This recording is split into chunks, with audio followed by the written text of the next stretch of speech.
welcome to the transparency. Thank you so much. Under 10 DB gifted 20 Truth and Transparency memberships out. Wow. Stretch.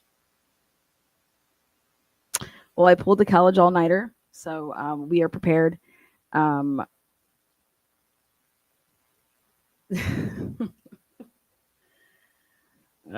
boy, this case is going to have way more questions than answers.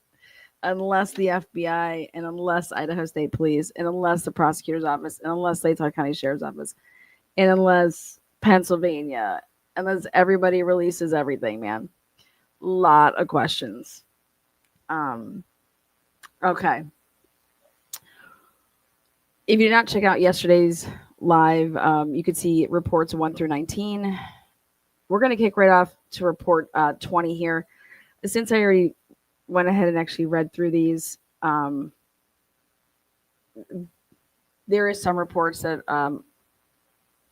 we can skip. I've determined it. But for the most part, yeah, wow. Yeah, wow. Let's just get into it. it's gonna be interesting. This live will feature a lot of Jack Showalter. Boy, oh boy.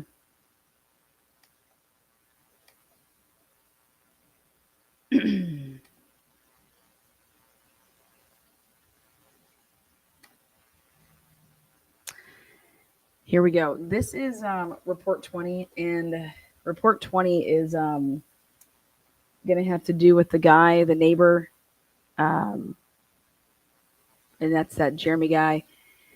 And he went to the police right away, or at least like on 11/17 at 2:30 in the afternoon, and he told Jeremy that he possibly had information regarding the homicides.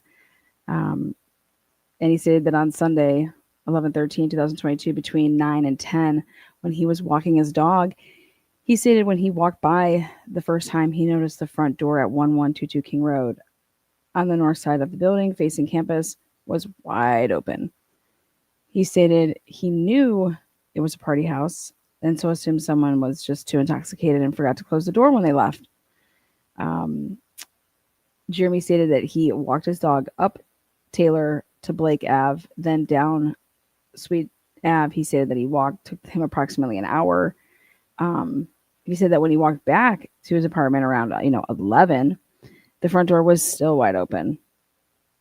He said he was unsure if the information was known or not, but thought he should report it, and that was not known.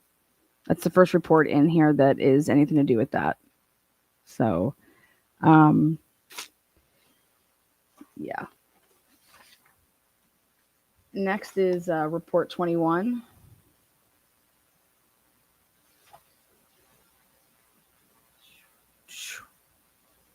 Report 21 is this is on November 16th. Lawrence Mowry, he types it up on 11/17. You're going to start seeing that this is going to end up being really important as we move on, and you're going to see that Payne and Blaker wait months to write their reports from 11/13.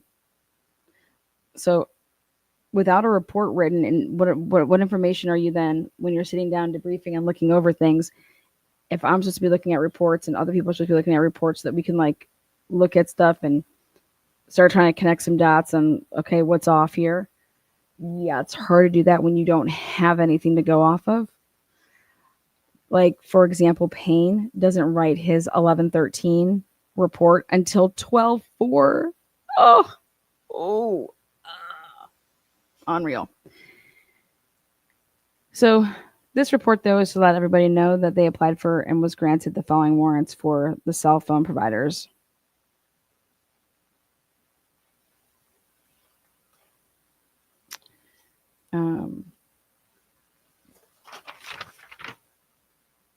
It was for all the wireless numbers, the 3 to 5 tower dump.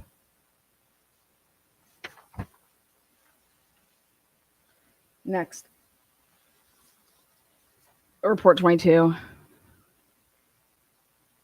On November 15, 2022, I received an email from SG, the father of Kaylee Gonsalves. He said that he had access to some of Kaylee's messages and phone calls. Steve said he would have blank blank contact me about those files. I'm guessing this is Olivia. I was able to speak to Olivia, and she sent me various files, including an image from the spokesman review showing a camera on a nearby residence. Text messages between Kaylee and Jack D.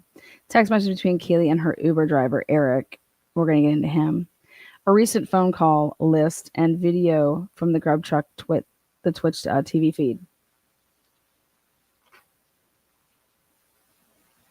I attached those files to the case file. The communication between Kaylee and Decor was located on Decor's phone examination, and the Twitch feed was previously downloaded. In the image showing the camera, it was found that residents at 1112 King Road. The SD card from the camera was brought to the Moscow Police Department, but the file system of the card was not recognized by any of the forensic computers. The card was returned to the owner and reinstalled into the camera.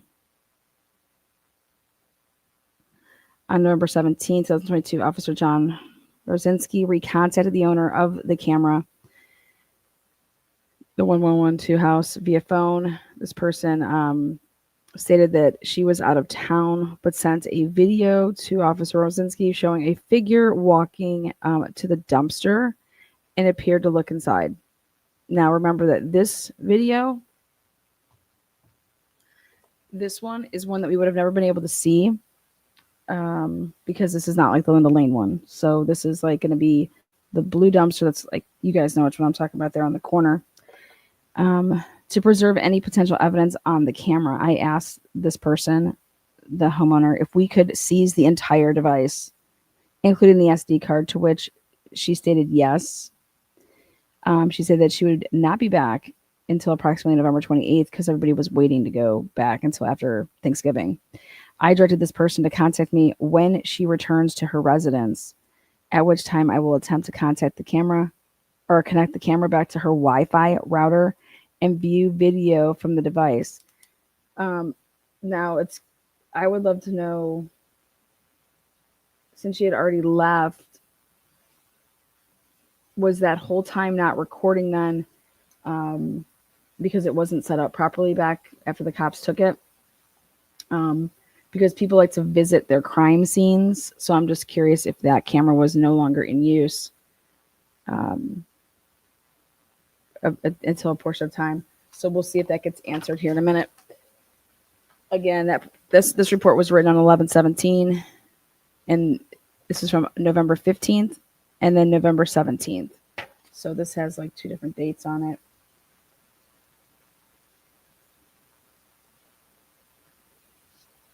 And you really want to pay attention to those because that's how stuff can get missed. Because I personally think that this should have had two separate reports if I was working.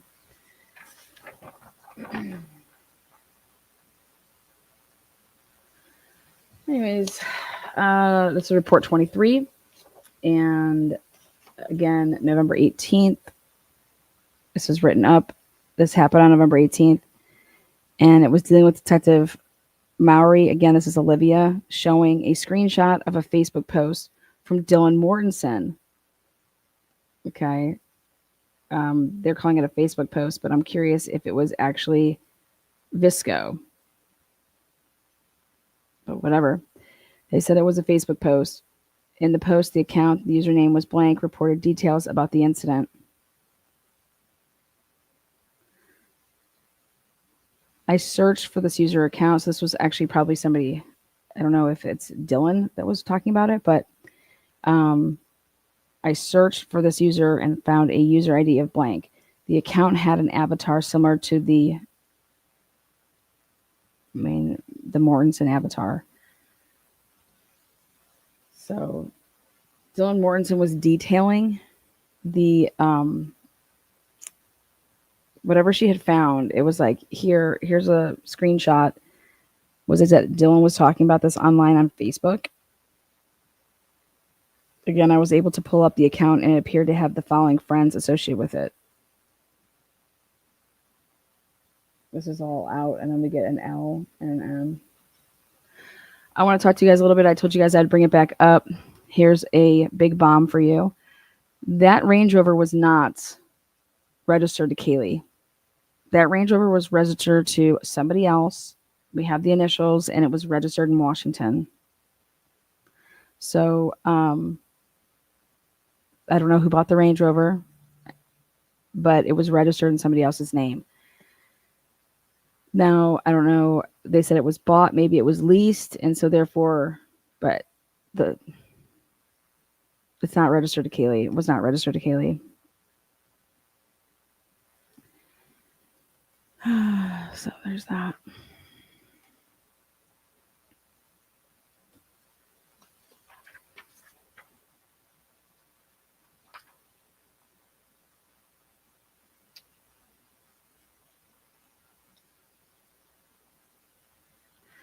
That's incorrect. I'm going to correct that right now. That is 100% incorrect. The bedroom that was empty that had a bed in it and had no clothes in it, that was the bedroom to the east, or that was on the right-hand side. We're going to go over that. That is false. 100% false. The bedroom that just had the supposedly Kaylee and Maddie used as an office was downstairs on the first level, but it also had a bed in there. Okay. And that's the room that had no clothing in it. But that, according to Bethany, Kaylee and Maddie used it as an office. That is false. BF room was empty, new drops say. And guess what? That is why I do not listen to a fucking word that mainstream media. They can't read for shit. They can't comprehend. Sorry, but it's just facts. They fucking can't comprehend.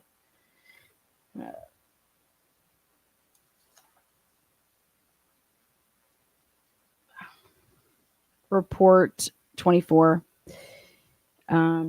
This is a report that was written on the 18th. It was from November 13th. And it has to do with the Twitch video.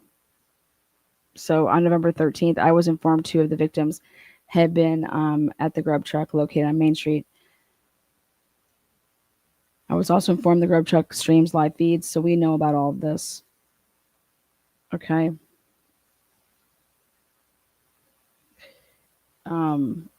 Here we go. In the video, Kaylee Gonzalez and Maddie are seen walking into the camera view at that timestamp. They are accompanied by a male later identified as John Jack Showalter.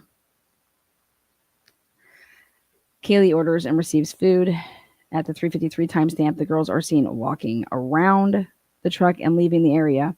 Showalter appears to be talking to another person and does not see the girls leave. Showalter then raises his arms in a what fashion and walks away in a different direction than the girls.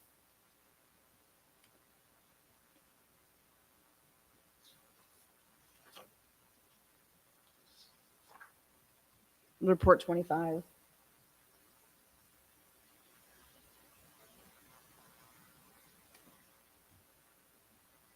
Okay, this is Aaron Morris. He wrote this up on 11/18. This is from on 11/18. I was asked to conduct follow up on SB. I was told this person was contacted on 11/17 by MPD and ISP officers. I was asked to watch video from 1200 hours on 11/2/2022 to 13, so like 12 to 1. Now, to see this person, their movements during the homicide. Like, I don't know what type of wording that is, but during the homicide, on 11/2/2022, this person left his dorm room at noon. He was wearing a black long sleeve shirt and black sweatpants. At 12:53, this person returned.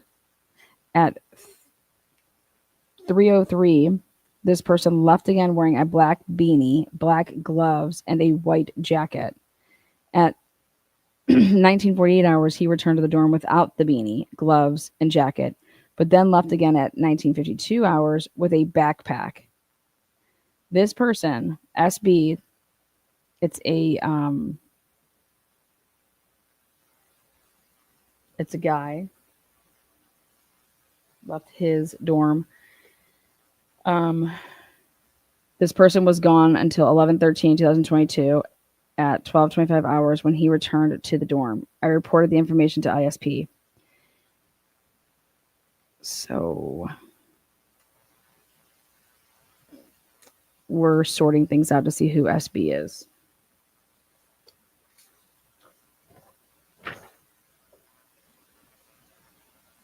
Again, welcome. Welcome to the transparency, being transparent as fuck. Good morning. Hit the thumbs up.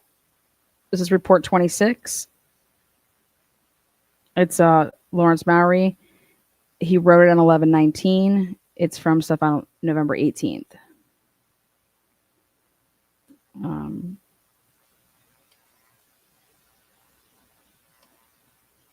On November 18th, I logged into the Uber law enforcement portal and submitted. It was for an extension preservation request for any location data associated with the Uber driver named Eric. EG, baby. We finally get some truth over here. And the truth is that in a screenshot received from Olivia, it showed messages which appeared to be from Eric Growler between Kaylee and himself. The name of the recipient is Kaylee Uber. That's how I label people too. It is unknown if Eric was on duty with Uber at the time of him picking up Maddie and Kaylee.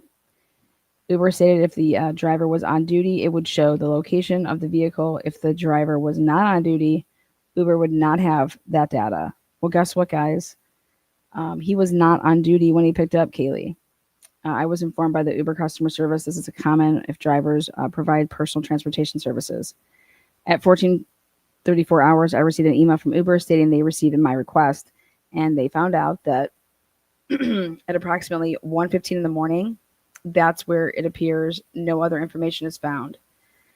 So he goes off duty at 1:15. We know that Kaylee and Maddie got their rides, obviously, after this. Okay, so it was not tracked. These records were attached to the case file. This is going to come back up because he was. There's going to be another report about this, but so there's your fact. He was done working at 1:15. When he will then be subsequently interviewed, they ask him, did anything else, is there anything else that you have, that happened when he's interviewed? He never says that Dylan, asked and said, hey, are you working or anything like that? He never mentions that in his interview. So, yeah, a backpack was found in the yard, which was hella old backpack. Hella old. I think people need to read these documents a little better.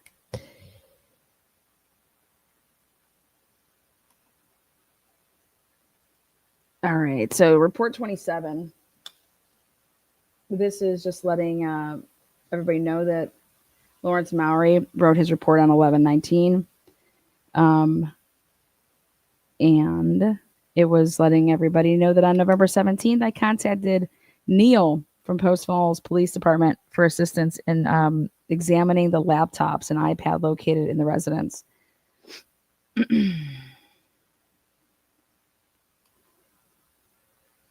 So they had these items. And you can see they have a number like 1808, 9, 44, 45, 46, 48, 49. So I'm putting all of these items all on. As you could see when they were logged in, obviously everything goes in order, right?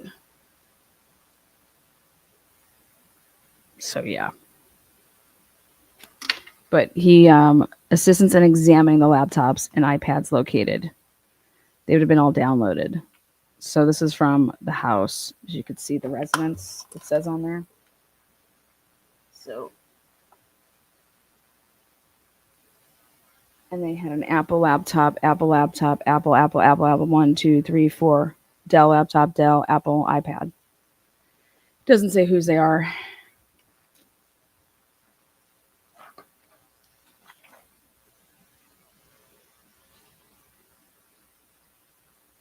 $11.19. Lawrence Mowery. This is from November 13th. And this is report 28. You guys, just so we're clear, I believe that the drugs that they're referring to, the $2 bill and the blue crushed up shit, 100% is consistent with being a 5 or 10 milligram pill of Adderall. We'll see, though.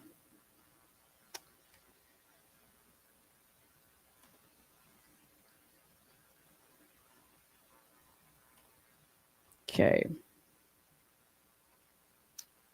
On November 13th, I was informed of a possible surveillance camera located at, and I'm guessing it's 11112 King Road. See how it's again the PC. That's why I believe that I'm accurate. Who had a camera using the, oh yeah, and then this solidifies it.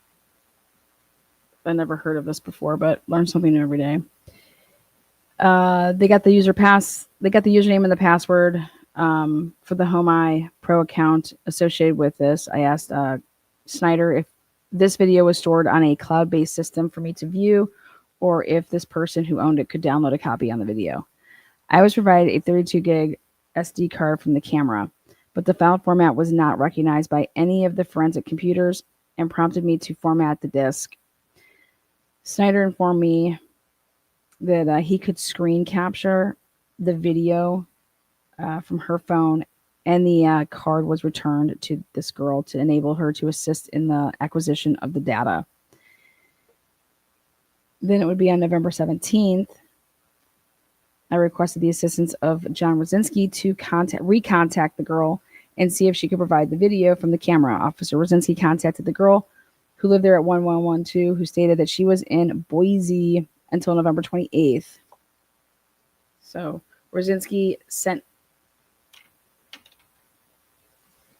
him a video of a male subject walking by the camera at approximately 3:20. So like this is new because we would have never seen this on Linda Lane. So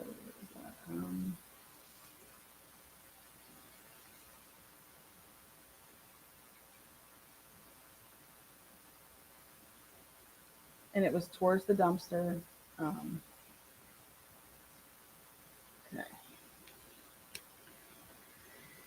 They requested permission to remove the camera from the residence, and she consented. So they went over there when she was not there, took it out. Okay. Based on my training and experience, I know many of the different video surveillance cameras use a first in, first out storage retention system.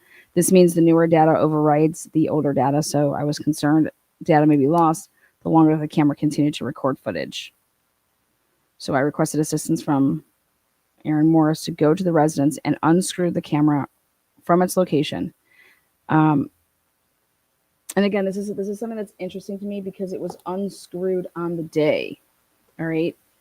Unless those pictures that were taken by, we did our due diligence on this. We called up the Argonaut. We called up the Spokane Review. We called these people up and we asked them when they took those pictures, because it was really important for us to know when they took those pictures. So, the camera was unscrewed out of that house light bulb thing based on those pictures. So it would have had been unscrewed, taken out, then at some point put back in, and then they went back there again. So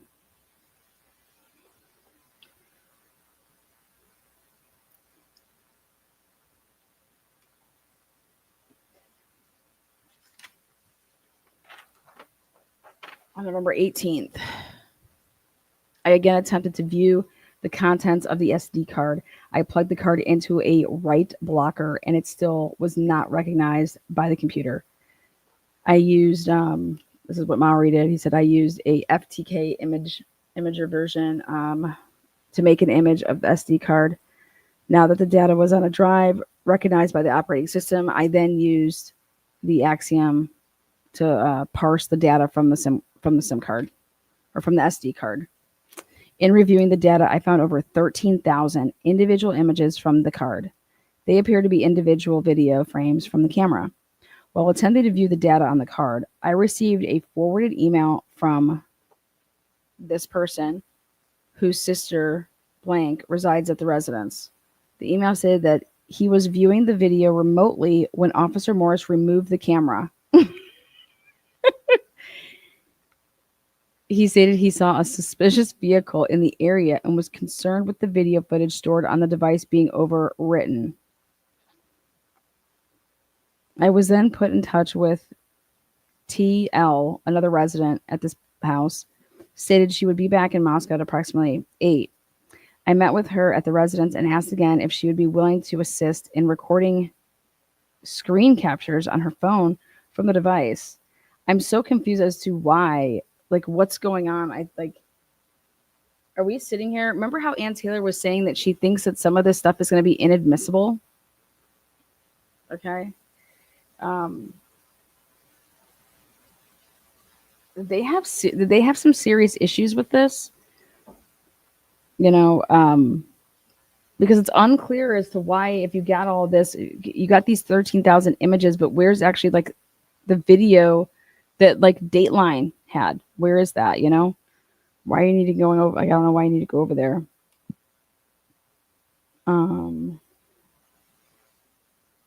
Let's see.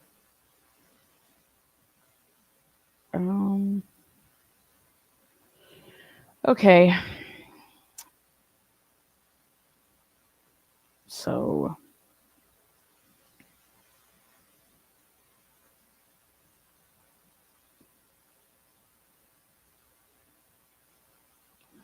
okay, I met with this person at her residence and she asked again if she would be willing to assist in recording screen captures on her phone from the device. I explained to this person I would replace the camera, gather the information, and then take the camera as evidence. I also explained to this person I needed to take the wireless router since the camera was already linked to the Wi-Fi network. She said that she would consent to all of that and allow both items to be seized. I reinstalled the camera in the light socket and it powered on. I was able to watch as this person accessed the footage on the camera. During this time, the camera showed a vehicle entering the area at approximately 3:56. And I just want to know how they determined that this camera was accurate as far as the time stamps. Usually it's on your DVR or whatever your hard. You're also able to do stuff to check to see if the camera's on, in terms of like you look at your phone and you would look at something in real time and then you would have somebody go and do something and then you would compare it just to make sure that the phone or like the camera is accurate with its timestamp. Is like, or otherwise this could be fast or slow. So I'm curious. So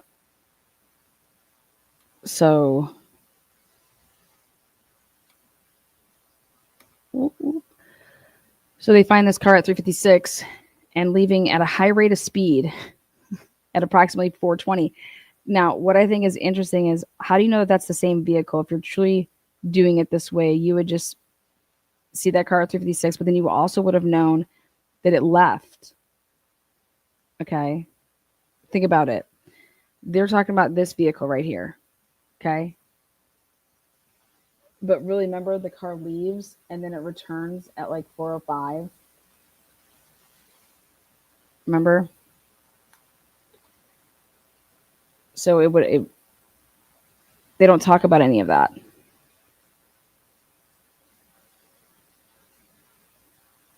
So this person provided the videos to me. I uninstalled the camera and seized the wireless router. Both items were then taken back to the Moscow Police Department as evidence. On November 19th, 2022, while reviewing the videos located at 3:56 and 4:20, it appeared the vehicle left the area and may have traveled on Malenta Drive. Now, we compare what the FBI has given over in their reports. November 19th was the first day that the FBI was given video. And then the next day would be November 21st. And when I say who was given this, it was what's his name? That's one of the reports in there. Emil. So on November 19th, while reviewing the videos located at 356 and 420, it appeared the vehicle left the area and may have traveled on Molenta Drive. However, the video stopped.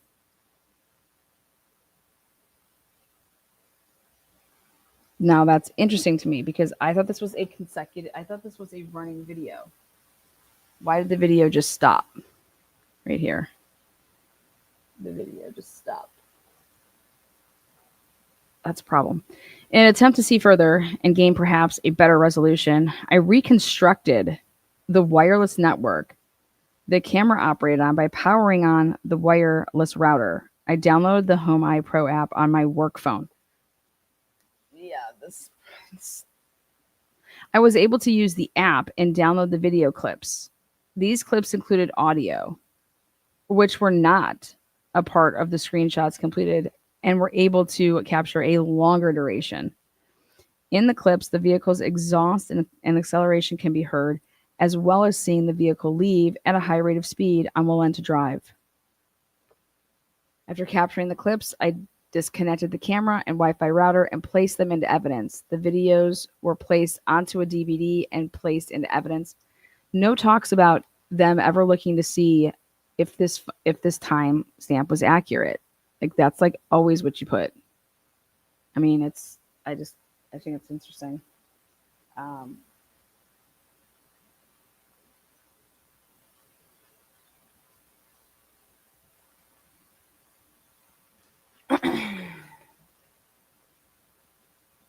Next up, it is report 29. And this is a narrative, meaning this is like an interview. And this is Dollinger. And on November 19th at approximately 1200 hours, I met with Detective Mowry, who tasked me with downloading surveillance video footage from several USB memory drives. Detective Mowry gave me multiple small manila envelopes which contained USB memory drives collected from multiple different investigators. Look at this chain of custody. Detective Mowry asked me to download the videos from all of the drives. Okay, now ISP is the ones that went out collecting these videos. ISP is going to have a bunch of supplemental reports, and if they don't, then that's a problem. ISP is going to have a bunch of supplemental reports because of what they went out and did. Remember I told you none other than Leslie Lehman, baby. Come lay me down. Leslie Lehman. So here, Dollinger just gets, here's a bunch of manila envelopes that we just went out and collected these, surveillance cameras. These, we handed them to the owners and, hey, can you download this for us? I mean, we don't even know what happened. We don't even know that answer. But hopefully on the ISP reports, it's going to have that. We're going to have to get that from ISP though. Next up, or moving on rather. Let's see. Once that task was complete, Detective Mowry asked me, Detective Mowry asked me to download the videos from all the drives and to place them on an external hard drive, which he provided me. So Ann Taylor had been hitting up homie. This, like, she wanted all this stuff, all these businesses. Once that task was complete, Detective Mowry asked me to copy all of the videos from the portable hard drive to the M drive on our City of Moscow network, where he created a folder where working copies of the videos could be stored. And that's like so that you can do the work, because you're going to have to look at this shit, right? But there's not one report of anybody saying that they sat down for hours and were reviewing any camera footage. Just for the record, I went through extensive reports, and there are no reports before any search warrants are written that anybody from MPD was sitting down for hours and looking through any camera footage.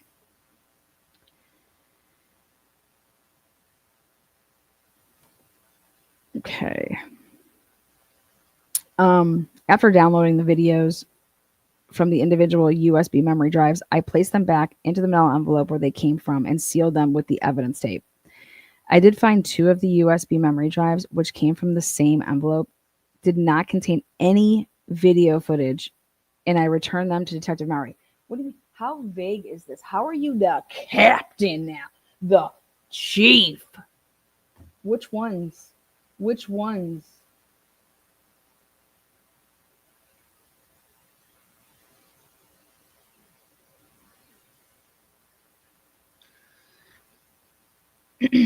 I then copied them all. So like this would be like Antilla writing up these requests, like asking this shit. Okay. Like that's so we're basically treating this right now as like if we were the investigators, or not the investigators, but hey, we have a murder to solve.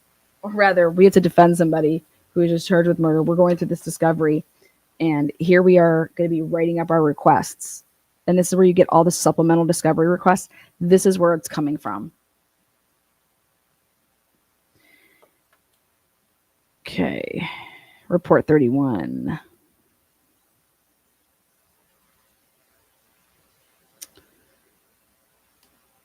All right. So this is from Danny Vargas, female detective. This was written on 11/21. Okay. So she was tasked with transporting electronic devices to Post Falls PD and Coeur d'Alene PD. So on November 16th, she transported the 4 cell phones. This is chain of custody.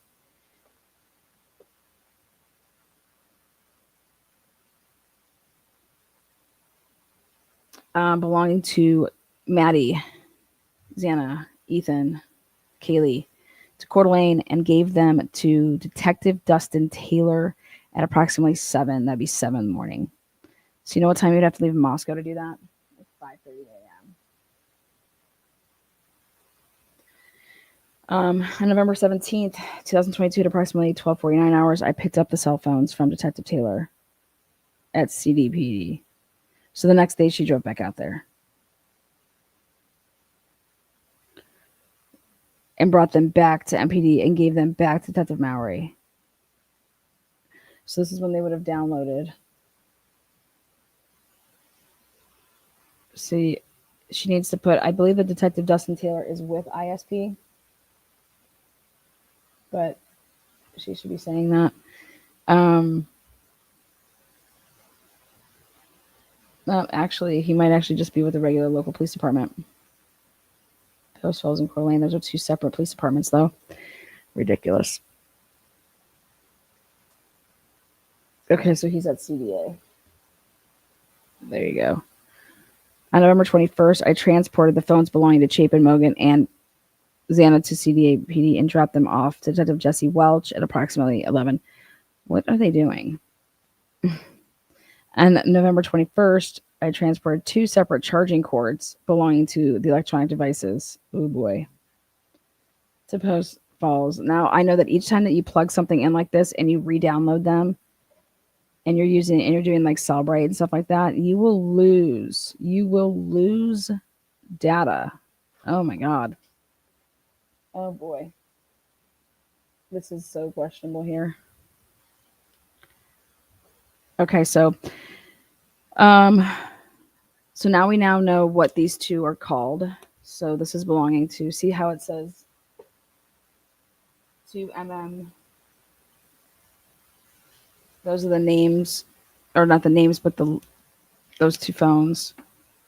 So I transported 2 separate charging cords belonging to electronic devices. So 2 of those are that. That's how you can find that out. Start eliminating.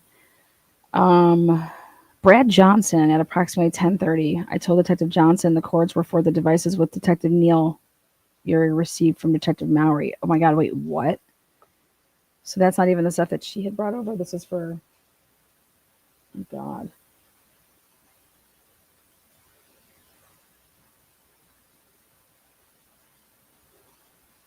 Okay.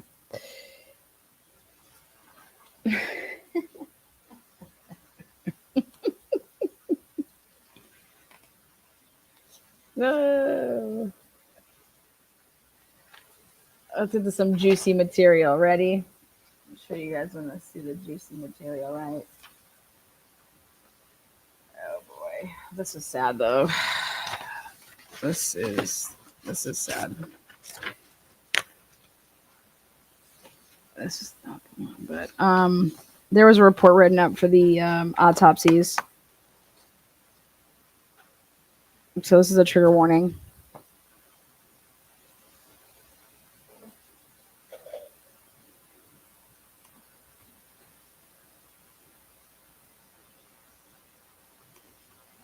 Yeah, and I'm actually going to come back to this because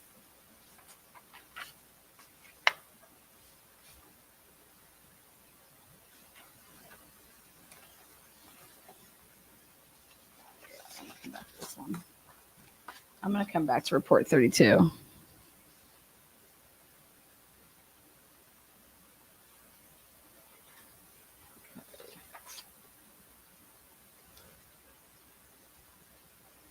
All right, this is what I think Ann Taylor was having a big issue with.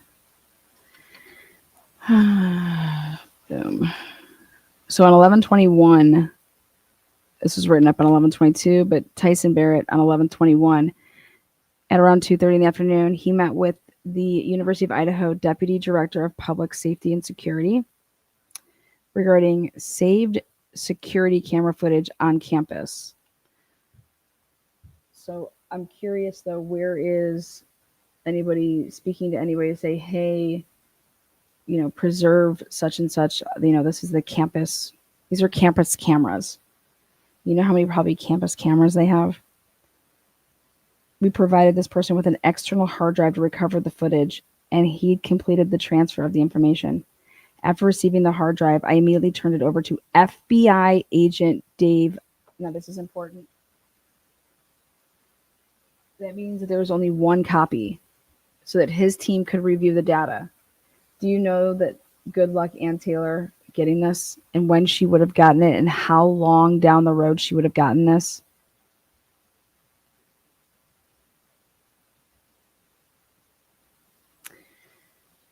It does not say that there was another working, copy made. And this was given to the FBI. And then once it's in their hands, good luck getting that back.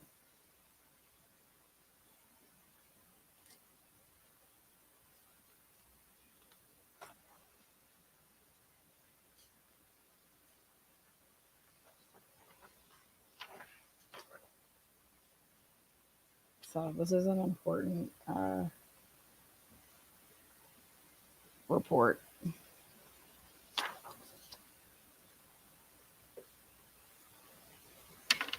Okay, hold on one second. All right.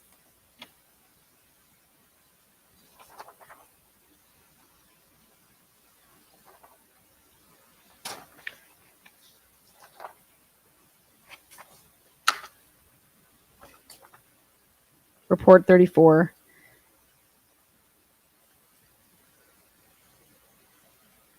Now, this is these cigarette butts.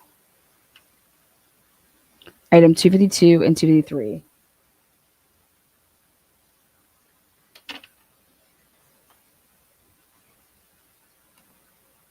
This was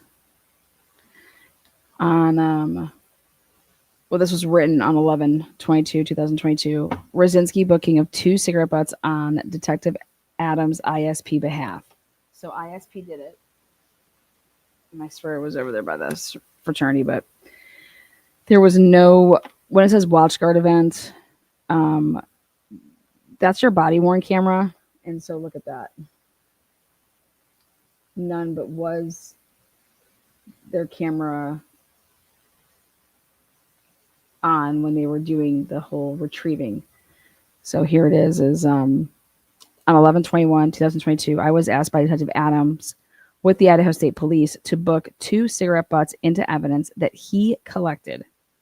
Detective Adams brought the 2 cigarette butts to the Moscow Police Department evidence room where I watched him place them both into 2 separate ISP envelopes. I sealed the envelopes with evidence tape and signed the tape for both. The chain of custody was filled out on both envelopes. I booked the 2 envelopes into MPD evidence and requested that they be sent to the state lab. I took photographs of the cigarette butts and attached them to this case file. You would need this ISP report. You'd want to know if there's cameras of this, what's up. But that's all. When we talk about the cigarette butts, this is all that's in the Moscow Police Department's custody and control is that report. Memorializing those cigarette butts taken in and sent. It's very strange.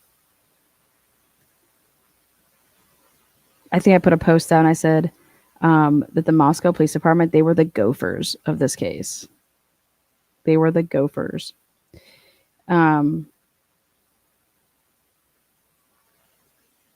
So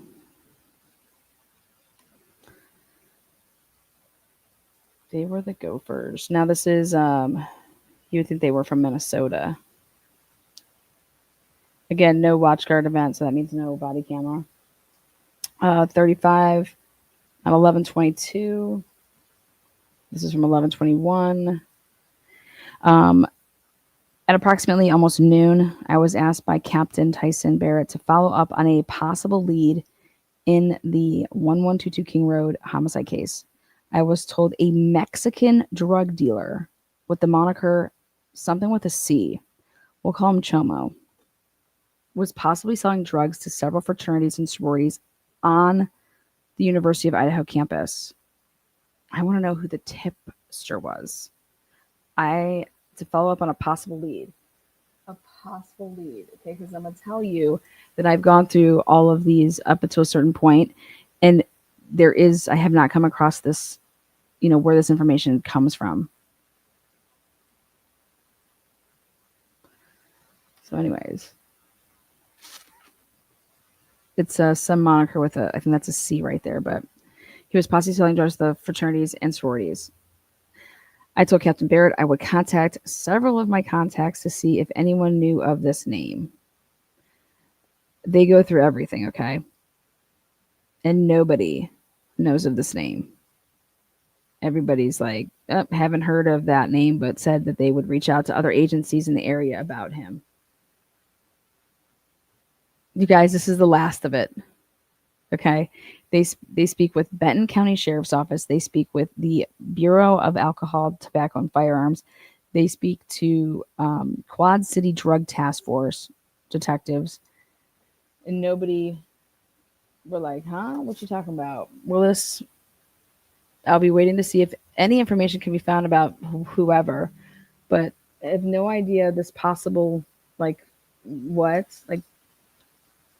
Where is this coming from? You know what I mean? You'd have so many questions about this. Let's just say that, for the record, I haven't seen a report yet. And I've gone through a lot. Like a follow-up or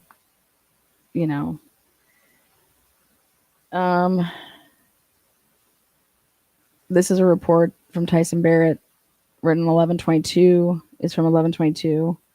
He met with, again, U of I Office of Civil Rights and Investigations. I provided this person with a new USB storage device to which she saved documents pertinent. Okay, this is what they started doing. Pertinent to the investigation. Well, what does that mean? Somebody started teaching them, I swear, how to write these. Oh, and then I realized, oh, yeah. You don't need to say what you're doing. Oh, you don't? Look at that. We went and met up with this woman from the Civil Rights and Investigations of U of I office, okay? And we needed this pertinent information. What's pertinent? Then he met with the FBI agent Alex at the police department. I gave Agent Skelton the USB storage device containing the documents that this person provided me. Again, then you're like, okay, where is that? That's going to be with the FBI, which they had a hard time getting anything that went to them back in their hands.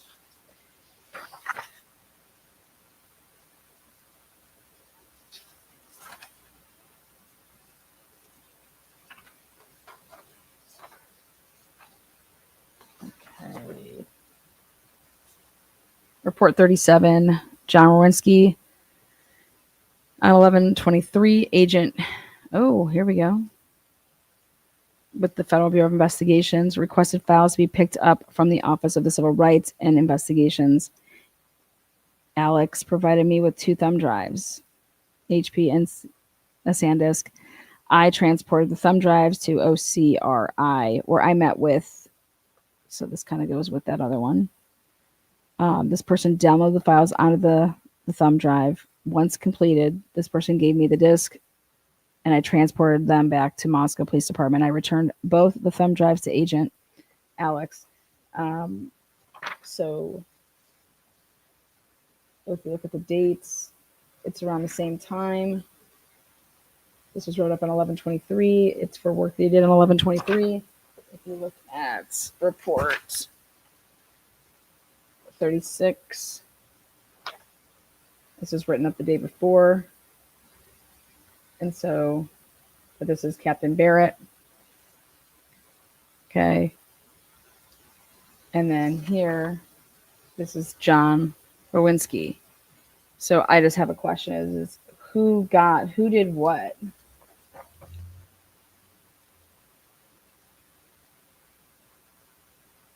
So how I see this is that Tyson Barrett went and dropped off the USB storage device. Okay.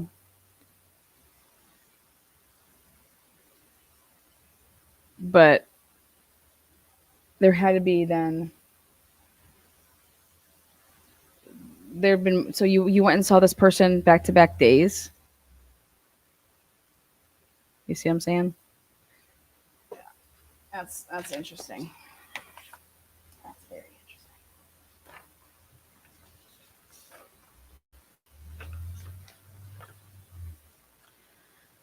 interesting. Next up.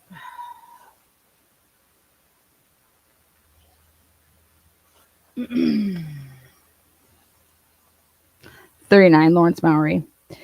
On November 26th, I requested and was granted a warrant for eBay. We all know about that. So I'm going to skip over this because it's something that we know about.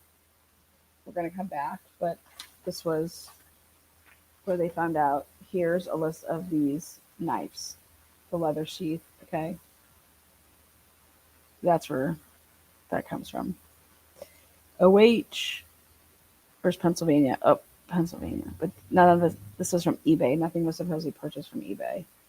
So then this is report 40. And that's about the router. So they were able to do that. I'm going to kind of just, there was nothing off with that. So we knew if they got the router. Okay. Oh my goodness. When I saw this, I about hit the flow. Look at that name. Mike Van Leuven. Sergeant Van Leuven, welcome to the game. He totally botched the investigation over there in Bonners Ferry. And now here we get to see, I've only seen one report that his name is mentioned. But again, this is MPD, so ISP will have their own. He's with ISP. But when I saw Mike Van Leuven, I fell over. That's my boy. That's my boy. He has no idea how to watch surveillance cameras or make Excel spreadsheets. So right here, I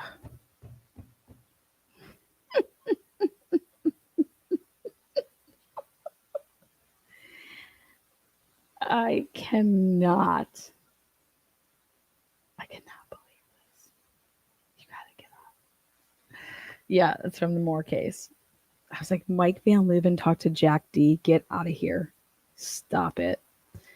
So on November 17th, Jack D was interviewed by Sergeant Mike Van Leuven. I'm like, oh my God, he is the world's worst.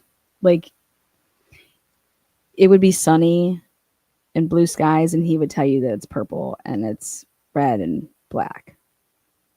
He's just, he has he he lacks it all. Again, that's my opinion, and I have a lot of things to back up that opinion. From the Idaho State Police at Idaho State Police District 1. At that time, he provided his phone to Sergeant Van Leuven. Oh, God.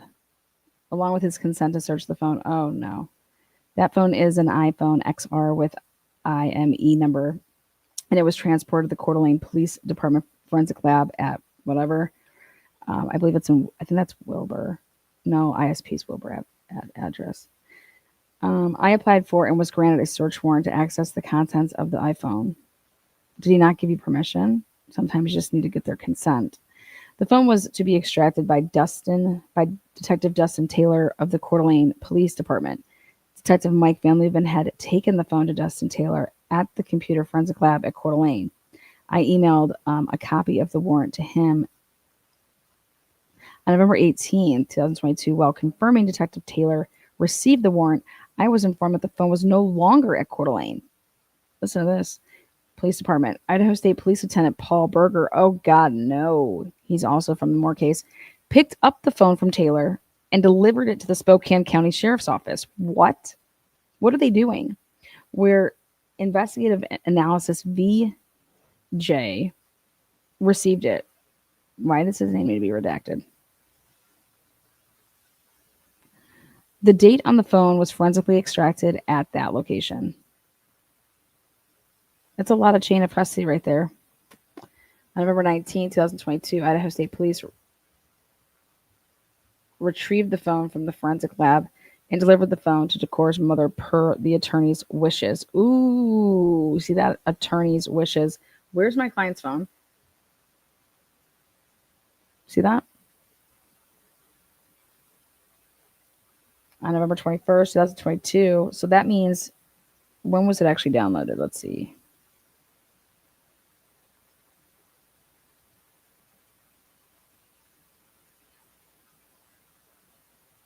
Because then they would have gotten what they like to do. What ISP is notorious for doing is they don't take your phone right away. They let you have it for a couple days after crimes, and they want to see what you're doing with it, But perfect example is Jennifer Drake. They had Jennifer Drake's phone.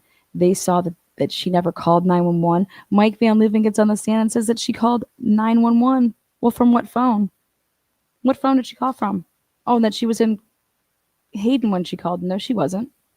There's no records of Kootenai County receiving any 911 call that day. That's how good they are at their job. Unbelievable this man is involved. Automatic appeal.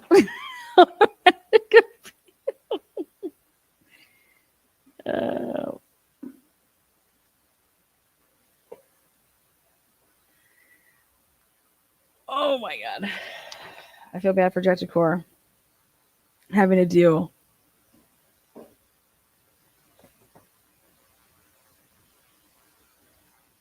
Who was this? Lawrence Mowry. Okay, so what they're saying happened here is that then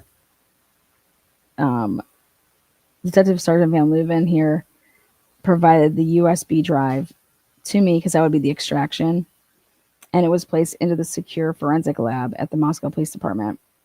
An examination will be completed at my earliest convenience. They didn't even look. Look at. An examination will be completed at my earliest convenience, Detective Mowry writes. On 11/28/2022, hadn't even looked at it, according to him.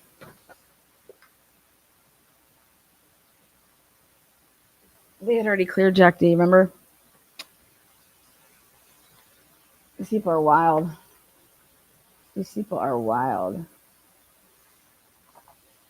Okay. This is one of the interviews with Dylan Mortensen. This is Mowry's interview.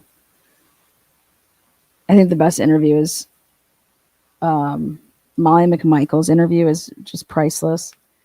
Molly McMichael saw a blonde guy with spiky hair, could have been red hair, and a polo shirt. That's what Brian looks like. It's gonna get wild.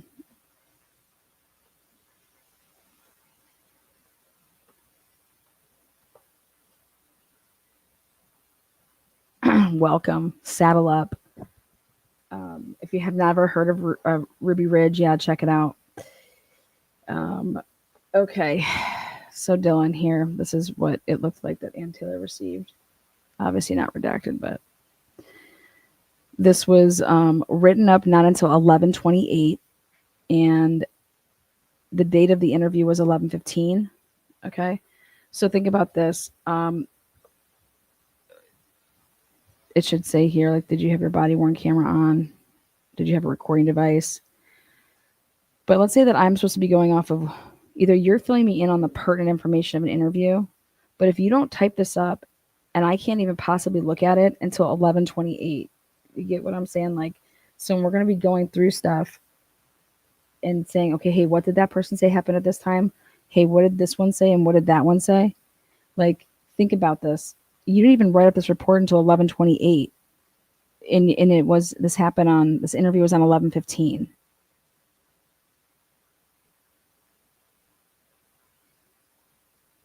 Yep, this is pertinent. So I don't know how you don't.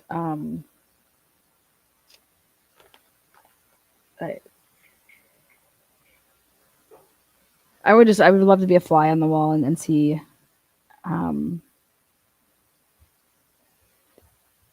And see how Moscow was handling their pertinent information.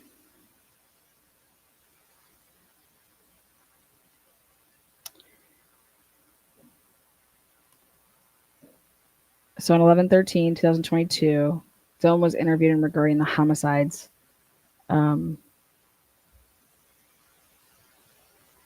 Investigation at King Road. Dylan said that she was a resident of the house where the incident occurred. Dylan said that she was at a blank party. And what I've noticed is this is going to be some type of fraternity or sorority party. Okay. And they're blocking out the name of it. So whatever, like, girls were throwing up, like, at the Alfie house or whatever they call themselves. But this was at around 10:30 on 11/12/2022, where she was drinking. Dylan said she went to blank house. I think that's the outhouse, the tree house, something like that. Dylan said she believed she arrived home between 12:30 and 1.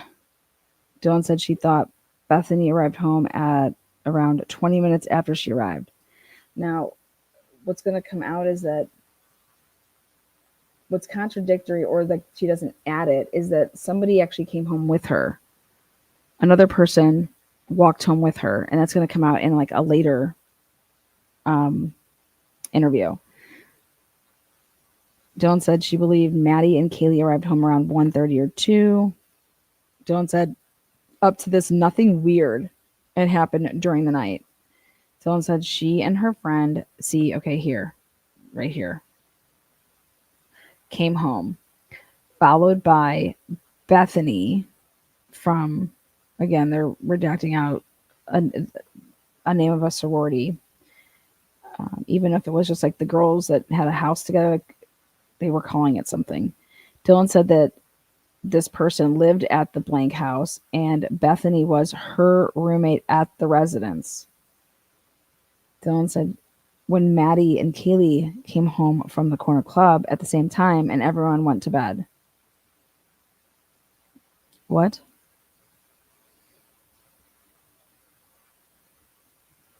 I think she probably also, it's like, if she doesn't think something's important, it would be like, yeah, we were just like, I mean, nothing weird happened.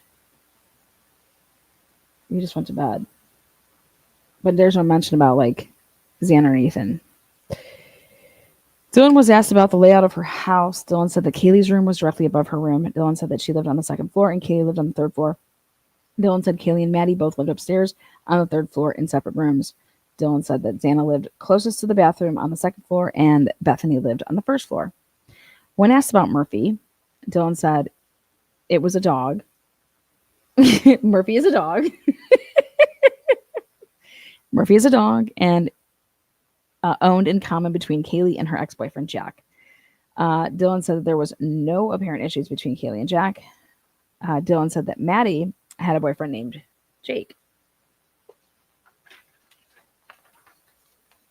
and that he was in Boise at the time of the incident. Dylan indicated that Xana was dating Ethan, who was in the room with her at the time of the incident. Dylan said she did not know of anyone who would want to hurt Ethan when she was asked that question.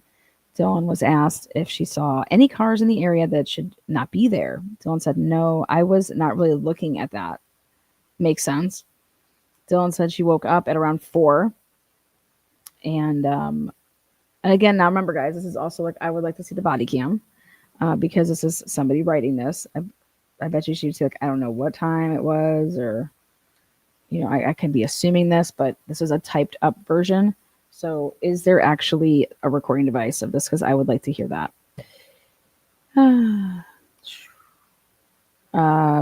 So she says that she wakes up around 4, where she could hear Kaylee and Murphy, the dog, dancing. Dylan said that she knew it was Kaylee because she recognized her voice and could hear Murphy barking. So Murphy's barking at 4 a.m. Now think about this. If Kaylee's actually in her bedroom, okay, and gets yanked out of there, or gets out of there to go, you know, into Maddie's room. But Dylan said that she heard Kaylee go upstairs and say, there is someone here. What? Dylan said that she thought she heard Kaylee run back down the stairs. Dylan said Kaylee sounded scared when she made this statement. Dylan said at this time she jumped up, locked the door because she did not know what else to do.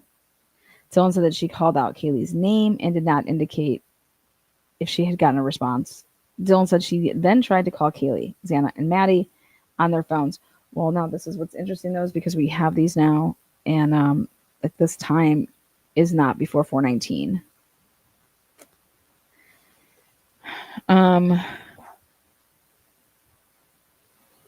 Dylan was asked if she saw anyone come downstairs or heard anything. Dylan said, no, I don't even know how they got in. We're usually pretty good about locking the doors and never had problems before. I was just really random. I think it was just really random, you know. They don't know how to spell over there in Moscow, so.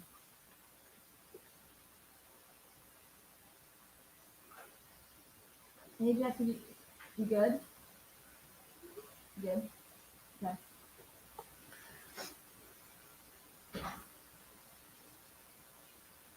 Sorry about that. She was just really random. Again, I blame that on, I think it was just really random. When asked again about the series of events, Dylan said she opened the door when she cried out to Kaylee.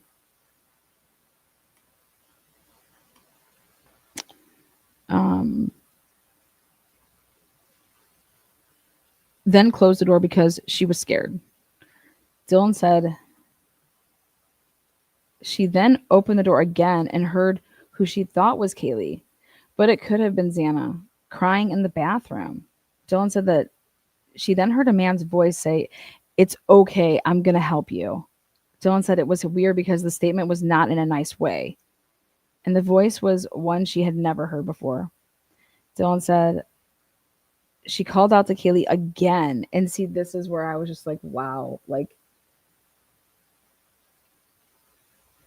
you know, to be calling out to somebody, you're just asking for somebody, like, you know, if you're calling out to them, that's where I was just like, I can't believe, like, you know, this person, Brian Culver, like, that she's alive.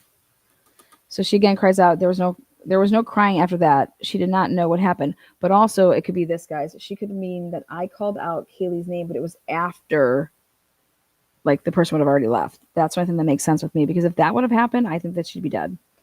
Dylan said she opened the door again, and the guy is right there. I think she has it all that confused. Dylan described the male as approximately her height, 5'10", or a few inches taller, not skinny, but athletic built. Dylan said the suspect was wearing all black with masks, plural, that covered just his forehead and goes around his face.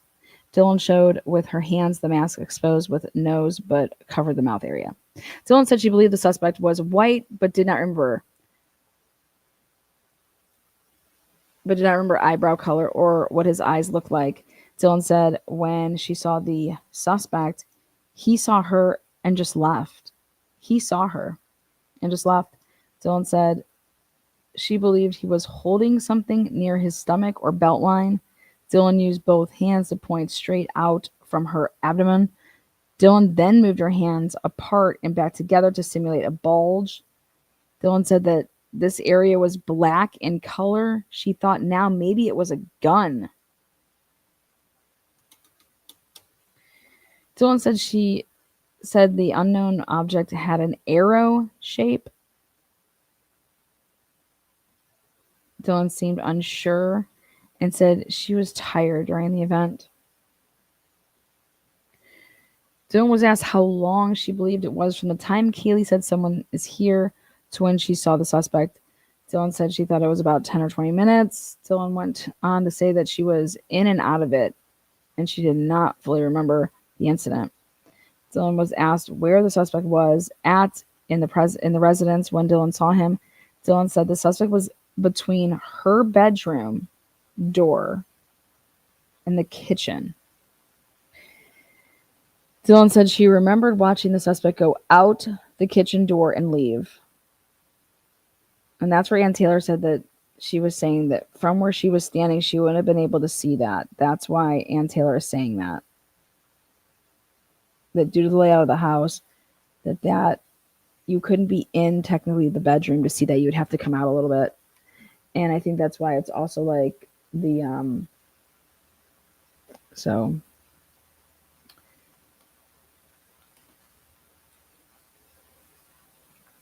Dylan said at this time she closed her door and locked it as fast as she could.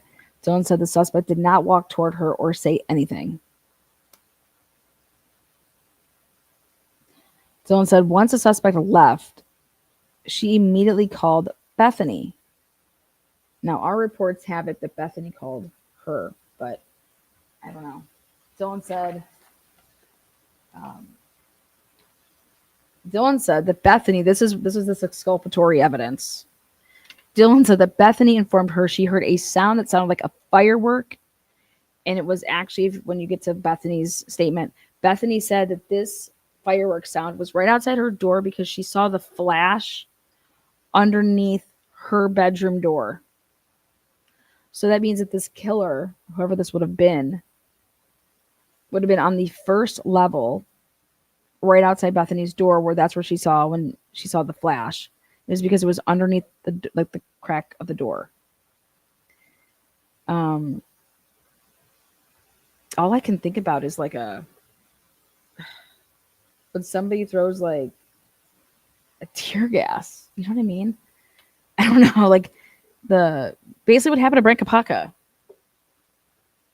That type of stuff.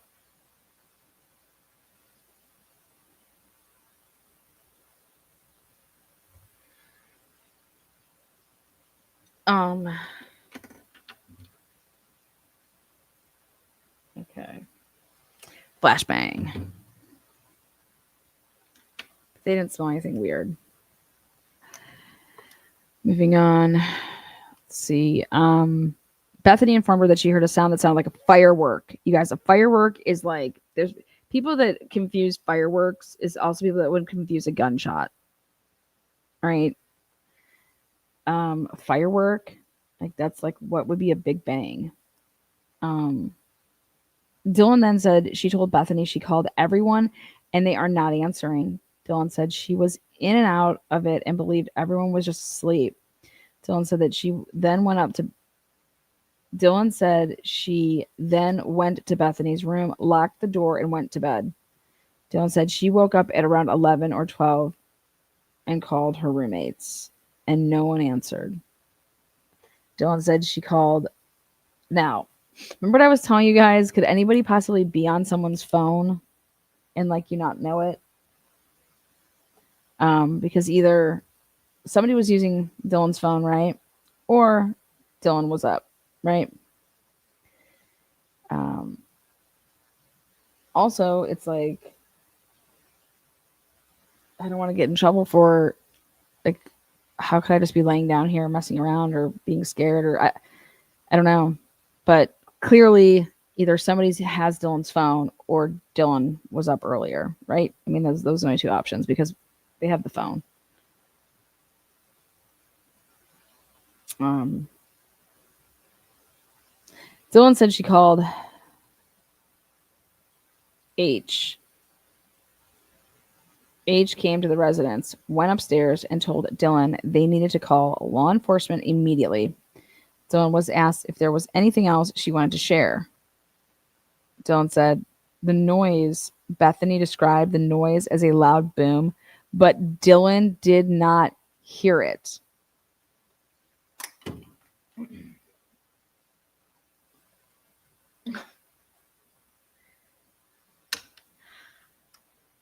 Oh my God. So Emily actually has it backwards when she's speaking with the hearsay.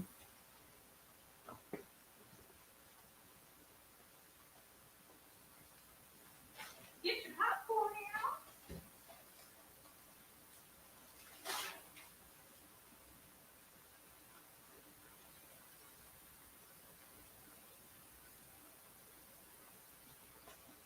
Man. What a mess. This sucks. This case is not going anywhere. Meaning, like, this is going to be around forever. This sucks so bad.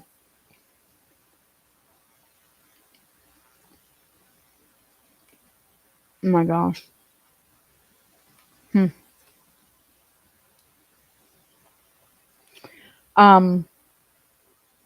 Dylan was asked if any of her roommates shared any weird experiences in the last couple weeks, or calls or texts. Dylan said, no, it's been all normal. Nothing weird at all. Nothing really weird happens in Moscow usually. When asked if there were any altercations at the blank party, Dylan said, no, everything was normal. Dylan mentioned again, she was with blank and Xana at the party. Blank was asked, this doesn't make any sense. Dylan mentioned again, she was with Dylan and Xana at the party. Come on, man. I mean, maybe that's supposed to be Ethan. I don't know. But Dylan would not be saying, I was with Dylan and Xana at the party, okay? Dylan was asked if anyone was having sexual relationships with anyone they shouldn't be. Who you bucking? She said no.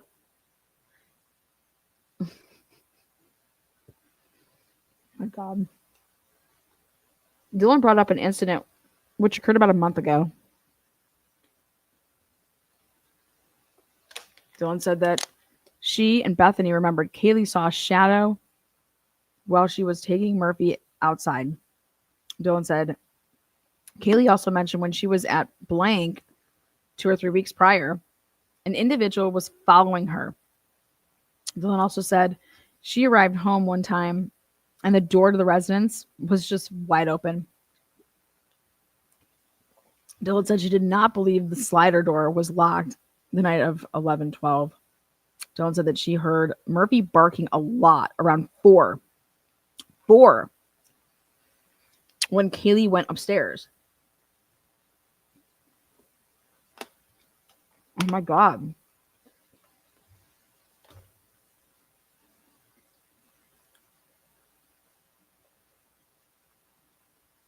Oh my God. Dylan said that she heard Murphy go outside barking as well. Boom. Boom, boom, boom. Dylan was unsure if Murphy would chase a suspect outside. Dylan said she did not remember if the suspect who ran left the slider door open.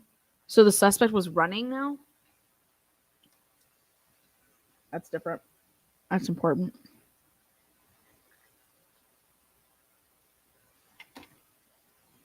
I don't think anybody walked right past. I think somebody was running. Oh boy.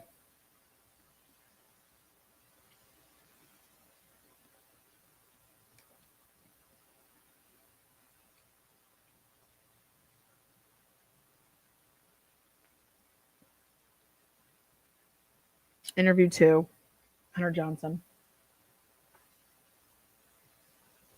Remember, all these people were together prior to this. Hunter said around 12, Dylan called Emily. So Dylan up there is saying that she called Hunter. Dylan called Emily. Hunter's girlfriend. Dylan told Emily she thought she saw a man in her house the night prior. Dylan asked Emily and Hunter to come over and make sure everything was okay because she locked herself in Bethany's room.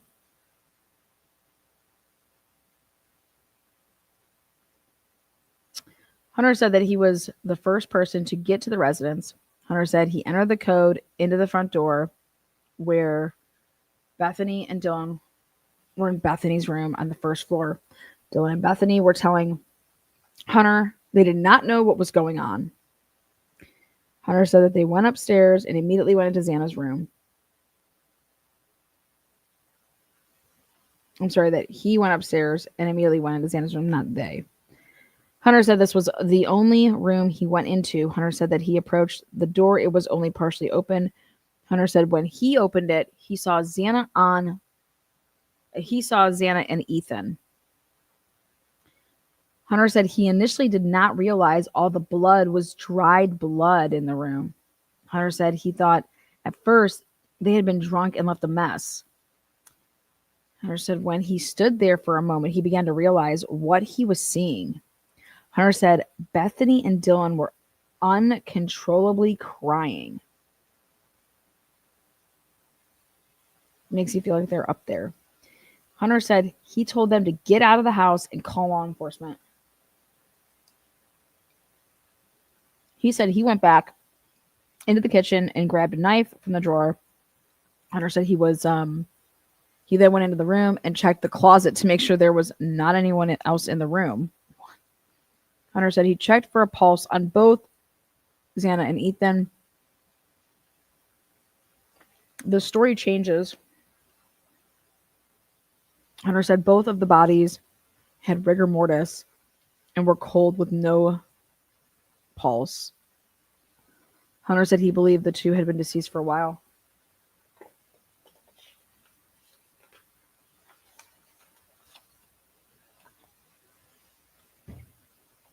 That story is different from what I read to you guys yesterday. If you guys remember.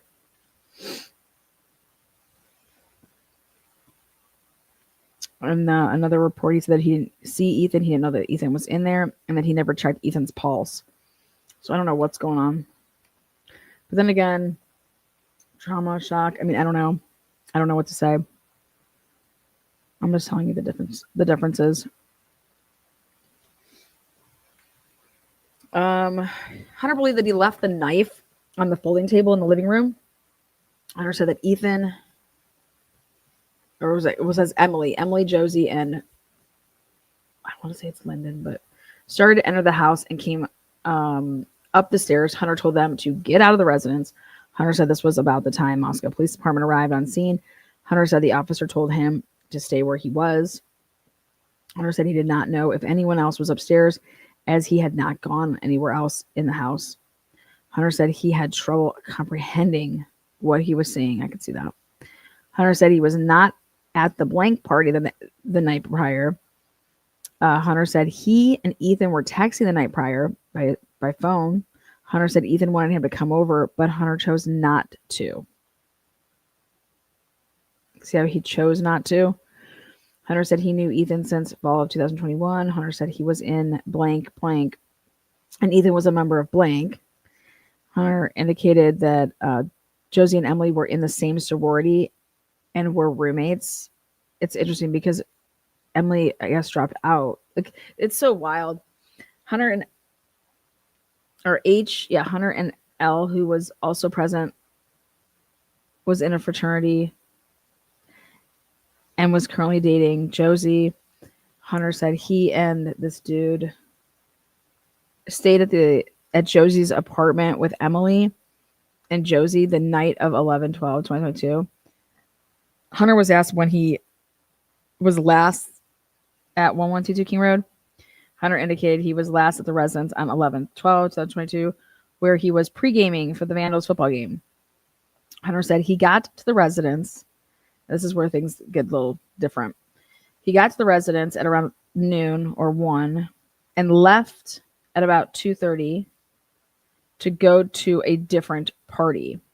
Hunter said the last time Ethan was at 1122 King Road. What? Hunter said the last time Emily was at 1122 King Road was Friday 11/11. Hunter said Hunter did not know of anyone who would want to hurt anybody. He had no issues with anybody dating. Hunter estimated Ethan and Xana were dating for 8 months. Hunter said he knew Xana very well through his girlfriend Emily. Hunter said he was not very familiar with Maddie or Kaylee.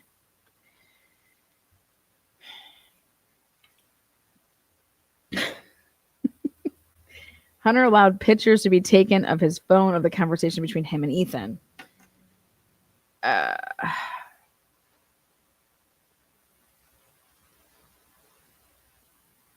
Interview 3. JM, I believe this is Jenna McClure. Jenna said that she texted Bethany at 11:20 hours on the morning of 11:13. Jenna asked Bethany if she was awake. Jenna said Bethany called her back at 11:49. Bethany told Jenna she and Dylan were in Bethany's room. Jenna said Bethany was freaked out because her roommates were not answering the phone. Jenna said she heard Dylan on the phone in the background saying, "I saw something." What? Jenna said Bethany asked her to come over and pick her up. You need to get over here and pick me up. Jenna said Bethany texted her while she was driving there and said Emily and Hunter were on their way as well. Jenna said she arrived. MPD units were arriving as well. Jenna said she did not go to the blank party, but went to a different one instead. Jenna said Bethany and Dylan came to this other party after she left blank. So that was interesting because that's a little different. Because they were supposedly not together on the night, before. So, where is that? Yeah, right here.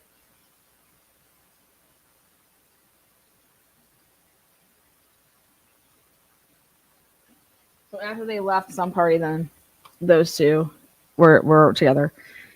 Jenna estimated Dylan left her party at 12:30, and Bethany left her party at about 1.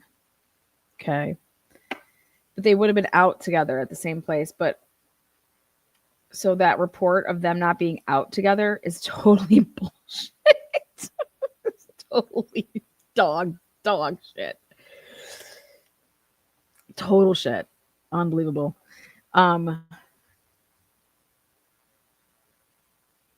Again, these are just cops. You guys, this is why it's dog shit. Because nobody was these debriefing sessions that they were having. Like, how could you get this wrong? Oh, because reports aren't written up for 2, 3, 4, 5, 6, 7, 8, 9, 10 weeks, 13 weeks, 15 weeks. So I don't think that it's lies. They didn't know. They didn't know because who knows what they're doing. But this is, I think this girl's going to remember who the fuck she was with, this Jenna girl. Jenna said she was in blank with Dylan, this L woman, Bethany, and Xana. Jenna said Xana and Maddie were both in blank, but they dropped out, and Kaylee was in blank but dropped out as well. Jenna suspected that suspected they girls look at this is why they girls dropped their respective sororities because of issues with other girls in the houses. Come on. Exactly. Jenna, specifically cited girls on the executive board who tell other members what to do. They were basically like, fuck you bitches. You are nothing but mean hoes. Good for them. I love it. I absolutely love it. Jenna suspected this was what they did not like. Jenna confirmed this L girl, Bethany, and Dylan were still active members in, I'm guessing Pi Pi. Jenna said the girls who were still active members of the sorority who chose not to live in the house did so because of money issues. And I was just like, wait, what? So they basically said, we'll just tell the sorority that we have money issues, but really our parents are loaded. I mean, Bethany's parents are loaded. But that's how they got out of, so that they could not, that's how they lived at King.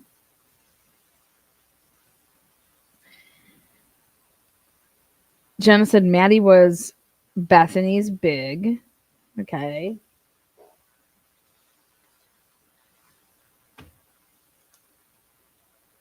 Jenna said she knew Kaylee saw a dark figure staring at her from the tree line when she took her dog Murphy out to pee. Jenna said this occurred about a month ago. Jenna stated that there has been light-hearted talk and jokes made about a stalker in the past.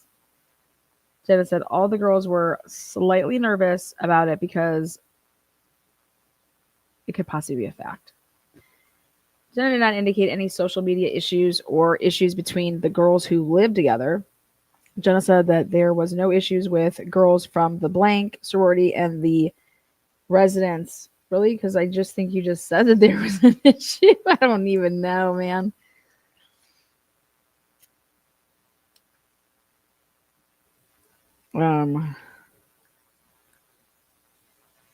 Jenna said the front door had issues with locking and sometimes it could be opened without a code. Jenna said she did not know the code to the front door. Jenna said she was unsure if the residents kept the back sliding door locked regularly. Thank you, Jenna. Now, interview 4. LB. L said he did not go to that party. Blank said he went to sleep at 10. This is Josie's boyfriend, I guess, at Josie's apartment on Taylor Avenue. L said he woke up around, now watch this, he woke up around 2 or 3. L said he and Josie and Emily were up talking in the living room of the apartment until about 5 a.m. Whoa.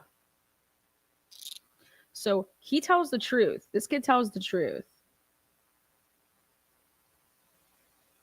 Okay. They were up until 5 a.m. Elle indicated Hunter was present, but not awake during this time. Like he was sleeping.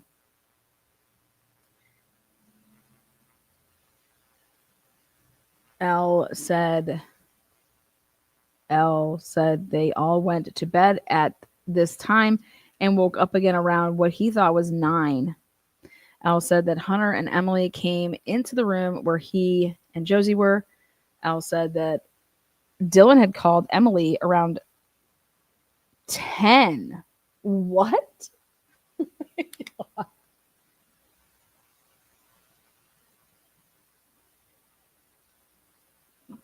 And sounded scared.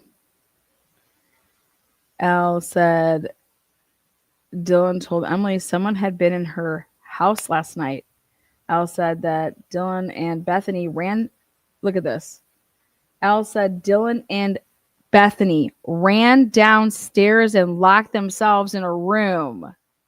Can you say boom? Can you say that's the story that Kim was told?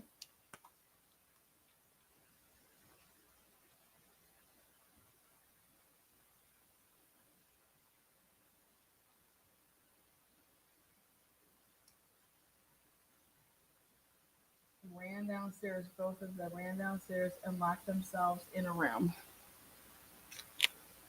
Now, also think about this. This is hearsay.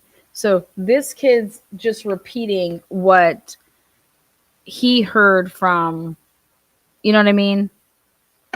But this is how the game Telephone works. So give it a little, you can't say, oh my God, but he's over here thinking that Bethany and Dylan ran down themselves in a room. Which gives weight to a little bit what I was saying, that the messages are a little off. Elle said that Dylan informed them she did this because of seeing someone in the house, and Dylan could only see his nose and his chin. Elle said Dylan was freaking out and wanted them to come over to 1122 King Road. The interesting part is that when he says this was at 10. Okay, and I mean, wouldn't you know? Like, yeah, this was at like noon. I mean, why are you saying 10? It's a really big difference. And this goes with what Dave was saying.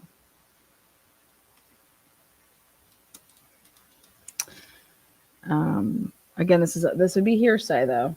Like,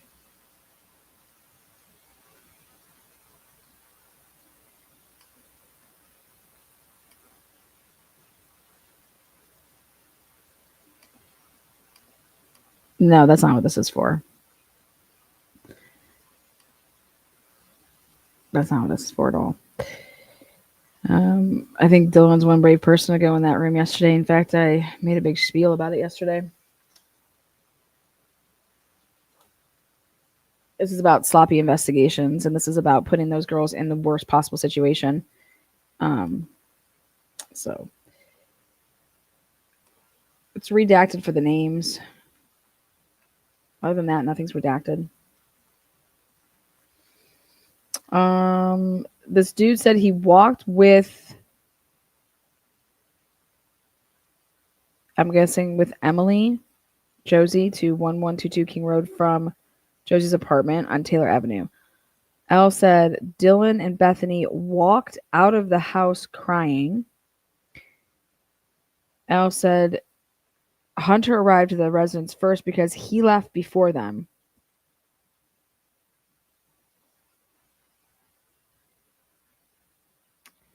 Which makes more sense about this.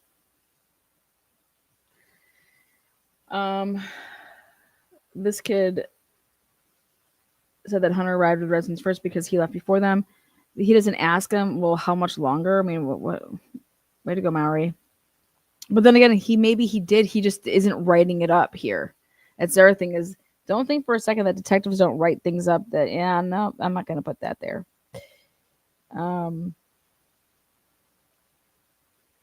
So this kid said that he went into the downstairs door and Hunter told him not to come up the stairs.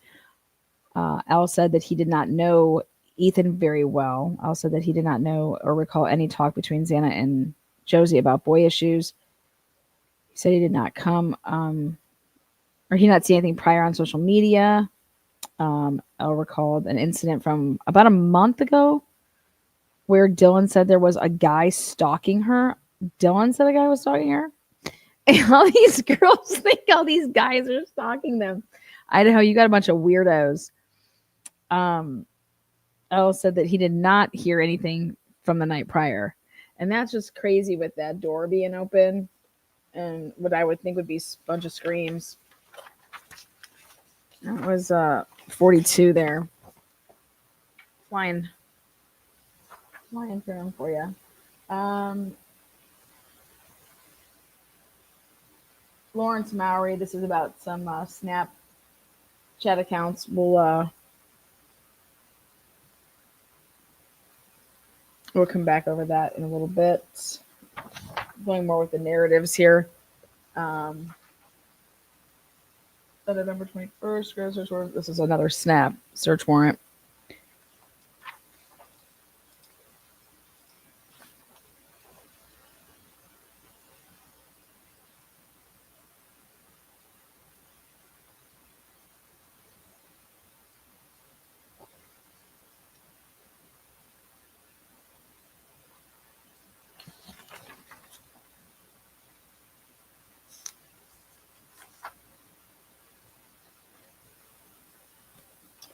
Okay, here is so everybody can see that all of this stuff was a 2-mile radius, the tower dump. So, And that's how it was with all of them.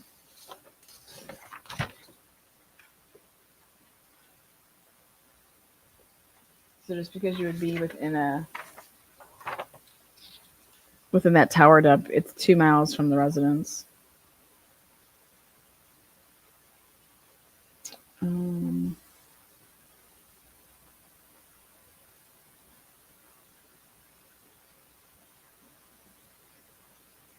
Okay, so on November 13th, Lawrence Mowry was tasked with extracting data from the following phones. So Dylan, Bethany, J-E-M. So Dylan, Bethany, Josie, Emily, and Macy Chapin is my guess. Remember, Hunter's Chapin cell phone didn't work. He's like, hey, I need a phone. My phone's not working. So, this is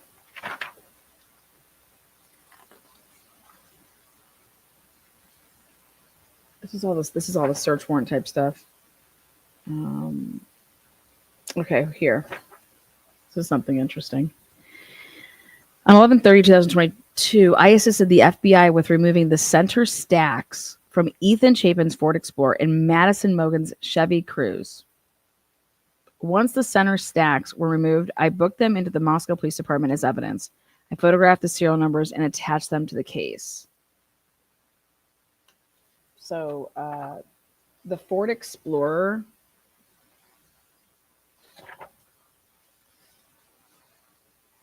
I think that was there from that night.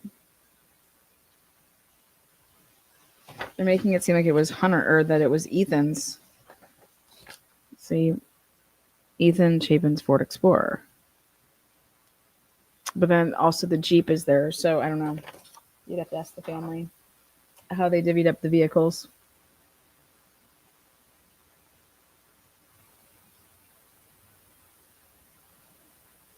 Okay. Look at this awesome report here. It was just asked to go pick up. Look at this. Picked up the three cell phones and hard drive from Walla Walla PD. Whose fucking phones? We have no idea. On November 29th, 2022, I was asked to pick up 3 cell phones and a hard drive from Detective Chris Reichert of the Walla Walla Police Department. I met with Detective at approximately 11:55 hours and took possession of the 4 items. I drove back to the Moscow Police Department, where I handed the items to Detective Lawrence Mowry at approximately 14:30 hours.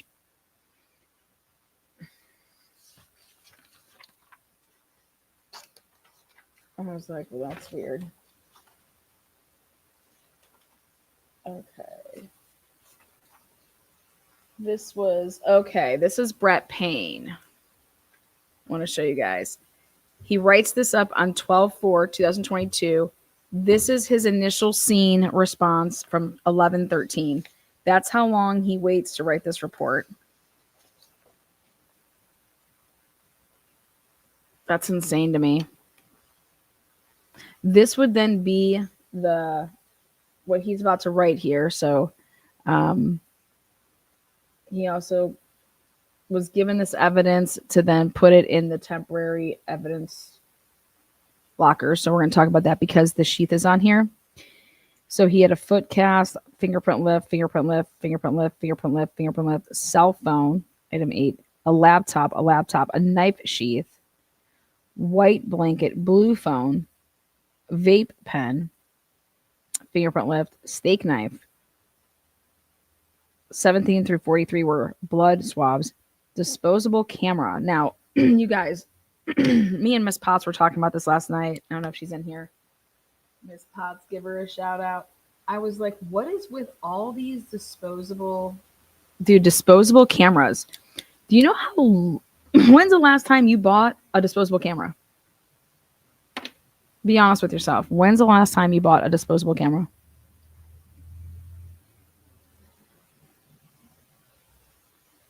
I couldn't tell you. I could not tell you. Okay. This is not the only disposable camera that was in there. Okay. there were these disposable cameras. And I'm like, Miss Potts like, yeah, because that's no digital print, blah, blah. I'm like, damn. So I was like, what are on these disposable cameras? Laptop, latex gloves. So there was latex gloves in the house. Interesting. Laptop, iPad, bedding, packaging, and game bags. What are game bags? But here's this narrative, and this is the narrative. So this is the narrative that gets adopted by everybody. His report becomes Exhibit A. Dustin Blaker is one of the laziest people I've ever seen in a police department with reports. Have you guys, I've done how many reports so far? 40 some, 46, 47. Have you seen the name Dustin Blaker yet? No, you haven't. Wait till you see how Dustin Blaker does his stuff.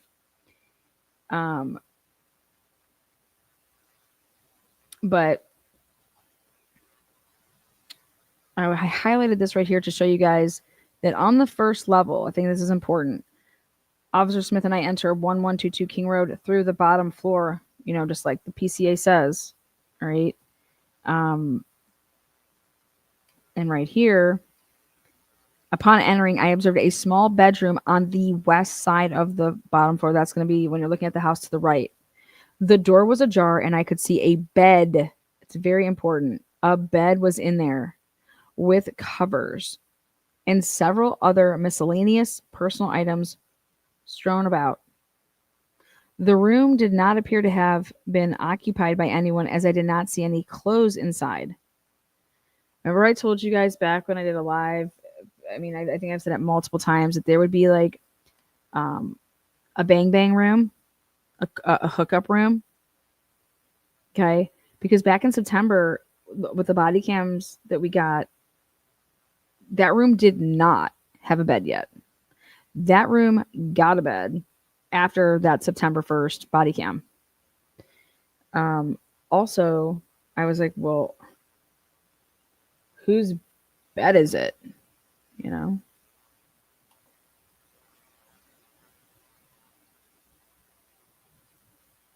Anyways, so this room had a bed in it, but it also, when you hear Bethany's interview, Bethany says that they used that room.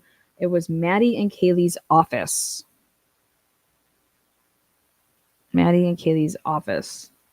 That they both did online stuff,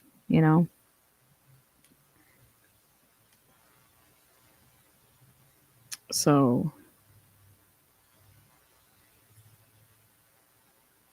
anyways.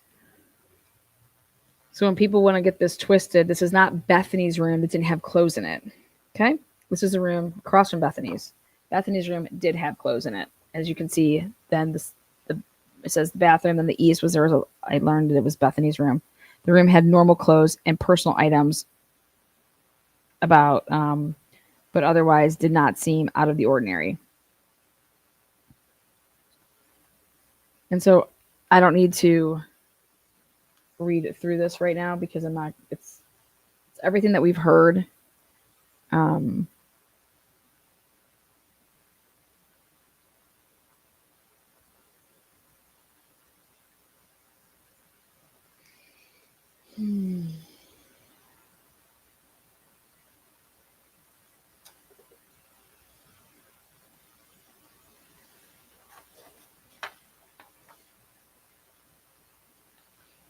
This is the only part I want to show. Okay.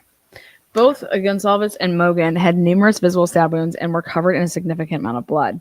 I also later noticed what appeared to be a tan leather knife sheath lying on the bed next to Mogan's right side when viewed from the door. Okay.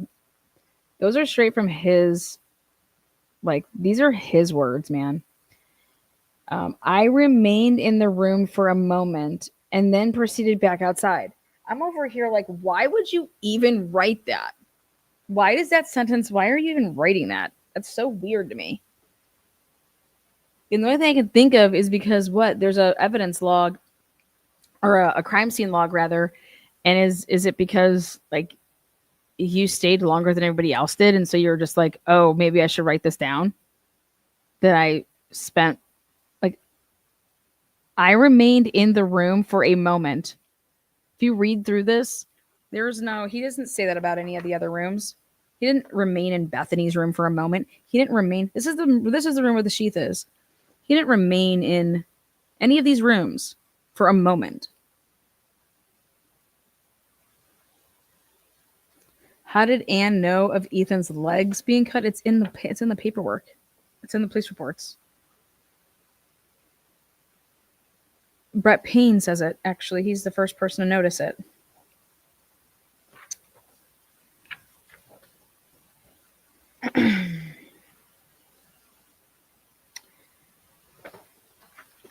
I'm going to go back to this part to point out this backpack right here. So at the top of the stairs, according to Brett Payne, he says that right here, the stairs ended in a small living room. There was a sectional style couch. Where does he say?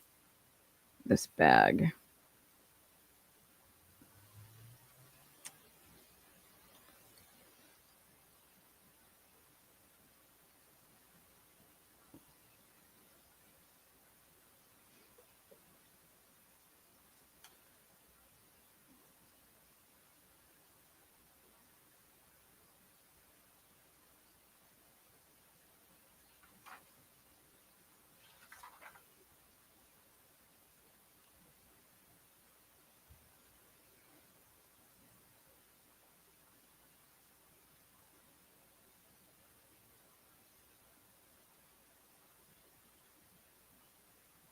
There was a book bag at the top of the stairs.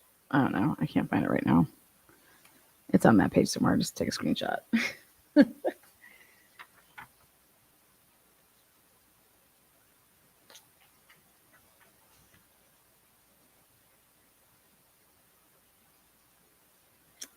Yeah. So this is why Ann Taylor was like, do you know that everybody took what you saw as their own?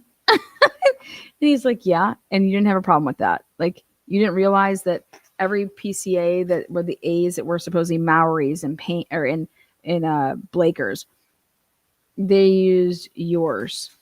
Is there a reason for that? Like, just ridiculous. Like, absolutely ridiculous. Dude, this is straight from his police report, but his police report was written so many weeks later. 12/4, are you kidding me? They already know Kohlberger's name by that time. Get out of here. I don't give a fuck what anybody says. I'm about to prove it as soon as but 12/4, this was on 11/13. You don't write this up till this point.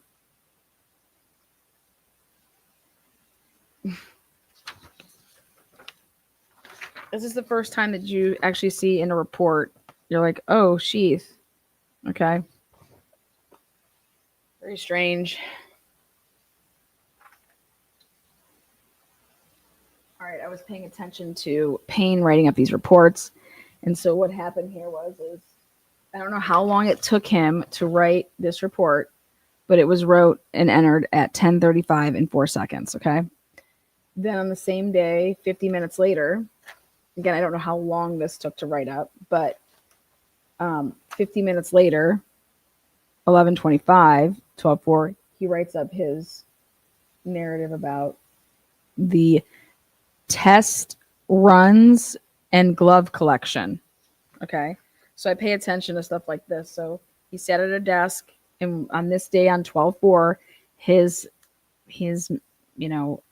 objective for that day, okay, I got to write up these reports. I got to finally write up these reports. Okay. So whatever was going on, but 12/4 was a very important day because Payne needed to write up this report. Remember this working exhibit? Remember they were talking about this working document, this live document? When did you write that up? When was this a working live document? When did you start that working live document, the Exhibit A's?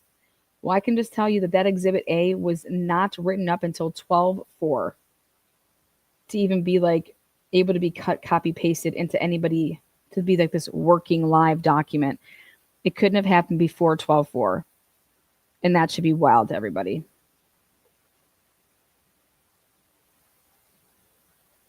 Okay, Kohlberger was arrested. So 12. That's when Payne wrote that report up. So then they want to talk about a working live living document that they just kept adding to. That's why Ann Taylor asked that. And now we know his answers. Now we know why she wanted to know that.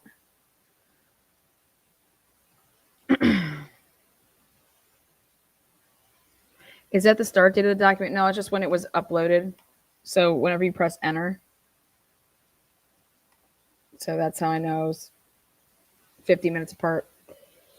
Okay, so here's this one. This is a good one. At approximately 1700 hours on 11/24/2022, I took the MPD school car. He's calling it a school car. This is wild. This is the undercover car. A silver Ford Fusion, and drove the route of the suspected vehicle on 11/24. He's doing this, okay? I drove 2 separate routes in front of the camera located at Ridge Road. Once westbound on Lauder Avenue and then twice on Ridge Road, southbound and northbound. I advised the command post of the times of these runs and requested the video from the point of contact at 1125 Ridge Road in order to compare the color of the test vehicle to that of the suspect vehicle. Did you think it was that vehicle or something? Once I completed these runs, I drove to 1122 King Road and walked the route MM stated she took while on foot near the house. And do you want to know who that is?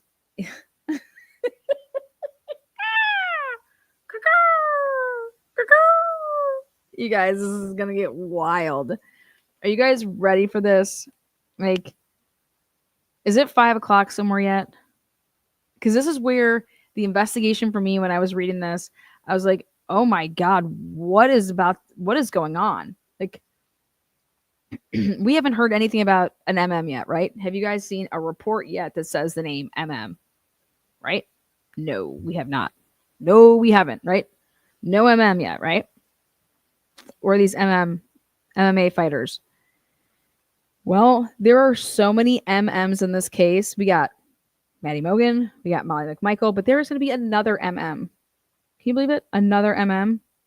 Please stop naming your kids MM. Everybody must have been loving Eminem back in the day. Okay, here we go. So he's doing this drive test, and then he wants to, once I completed these runs, I drove to 1122 King Road and walked the route MM stated she took while on foot near the house on 11/13/2022. Now, he's saying that he did this on 11/24/2022. It's really important. Just pay attention to when he says he does this. Okay, so that would mean that he talked to whoever this MM person is, either on that day or had to before that day. Okay? Okay. To even know who MM is, right? Is it MM she took while on foot near the house on 11/13. I also parked the MPD school car. I don't know why he's calling it that. On Queen Road immediately to the east of 1122 King Road in order to observe the effects of the orange tinted streetlights located in the area. The lights appeared to make the silver vehicle look tanner in color than it would under white streetlights. I also walked down and spoke to Officer Tisdale, who was providing scene security at this time. I spoke to Officer Tisdale for a moment and then began to walk back to my patrol vehicle. Now it's a patrol vehicle. Before it was the school car. You know?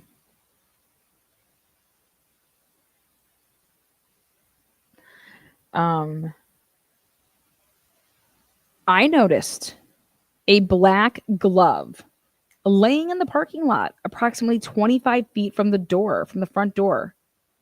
I'm like, you got to be kidding me. Payne finds the sheath and the black glove with blood on it. Shut the front door. The glove was lying palm up and appeared to have been laying in that spot for a couple of days, as it did not have any snow on it. I nudged the glove with the toe of my boot and found it was frozen to the ground. I asked Officer Tisdale for rubber gloves and his flashlight. The fuck time did you do this at? 5? Okay. Upon further examination, there appeared to be a dark, fluid-like substance on the glove. This substance's color and consistency was consistent with dried blood. Officer Tisdale provided me with an evidence bag, and I collected the glove. And evidence. The glove is a Polar Penguin brand glove with a rubberized palm and fingers. This type of glove is often used for concrete work. I brought the glove back to MPD and booked it into the MPD evidence for submission to the state lab. Where's that? Okay, so remember now, 11/24. Keep that in your little back pocket. Okay, again, they're going and getting stuff from the University of Idaho. Maori, this is another search warrant, since we already know about that. Oh boy. Okay, this is from all of the, and I'm not going to do this right now, but this is from all the, they did a query on December 4th. In an email forwarded to, it was from Cutco Corporation, the parent company of K-Bar Knives. The email was from Michael Douglas of the Federal Bureau of Investigation. And it was, these were all the places that you could get or that had, in examining the file, I located numerous individuals and companies who had purchased products matching the description in the warrant. In the state of Idaho, the following sales of 1,217 knives were located. Okay, so that's just a bunch of that. There's a geofence warrant. He wrote that up on November 18th. It was wrote on 12/5. Okay, then we have, this is on 12/5. He wrote up his November 21st, which was a warrant for metadata for Facebook.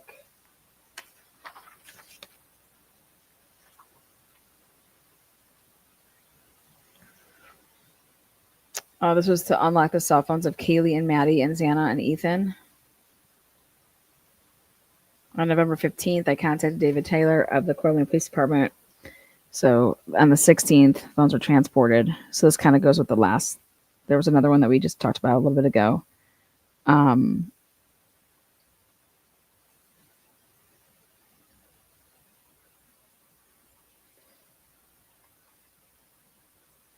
If you actually read this, though, nobody was getting into their phones.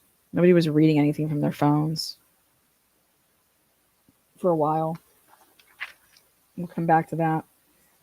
We're going to go on to, because I'm going to close this out here with, we're going to end with Jack Showalter. You guys ready? This was the big ticket for today with these reports. And that would be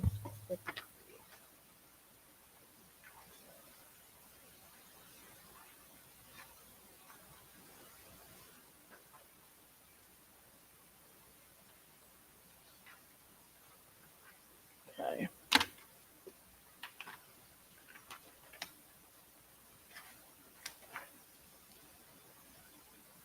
Okay.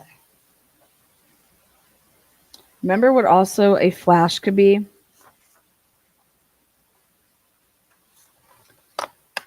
Here we go. Let's take a look at this. This is Dollinger. Okay. No body cam. On December 7th, this is right here. It says disposable camera seized and vehicle keys. Again, what's with these freaking what do you call it? These disposable cameras. Who even has them anymore? And then I started thinking about Bethany's little, I saw a flash. I saw a fire. I heard a firework and I saw a flash. Okay. And then I saw this and it's Kodak Power Flash disposable camera. And I'm like, whoa. On December 7th, 2022, at approximately hours, I was assisting with the packing and moving of personal belongings out of the residence at 1122 King Road, or King Street, they call it. I don't know why. Barrett and I were in the process of packing items from Kaylee's room on the third floor. Inside the closet, I was removing items from a black plastic 3-drawer organizer. In the bottom drawer, I located a Kodak Power Flash disposable camera and a GoPro camera in a small black zippered pouch. I was unaware if these items had been located during any of the previous searches of the residence, so I took custody of them until I could learn that information. Like, what an idiot. If they took custody, what do you think they put them back in there? I advised Captain Barrett of the items and showed them to him. After completing the packaging and moving of personal belongings, I brought the GoPro and the Kodak camera back to the police department. Prior to leaving the residence, I also took possession of the keys to all the vehicles belonging to the deceased. Once back at the police department, I locked the items into a temporary storage locker in the evidence processing room. Also, the sheath was kept in a temporary storaging at the MPD. The sheath was kept and it did not get transported until the 14th. So that sheath was in Moscow Police Department's temporary holding for evidence from 11/13 until sometime on 11/14 when it was allegedly taken to ISB. So make sure you guys keep that in your back pocket. Now,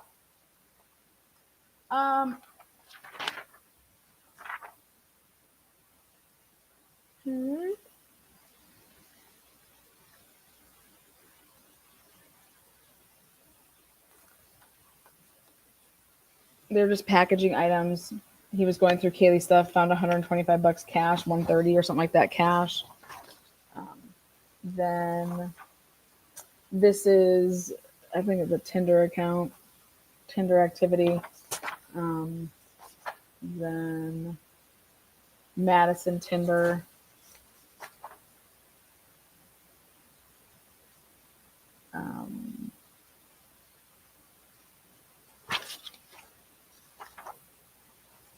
This is another search warrant.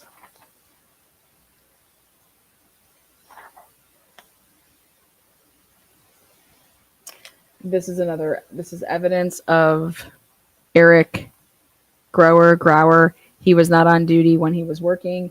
He took those rides. And when he was interviewed, he never said that, oh, by the way, Dylan wrote me and said, hey, are you working? Because he was asked anything, what's up? So none of that comes out.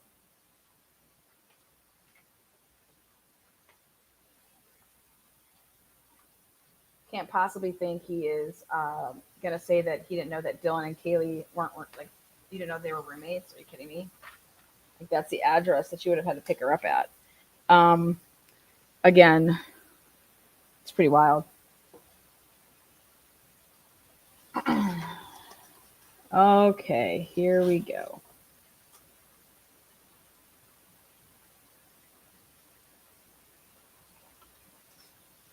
We're going to come back to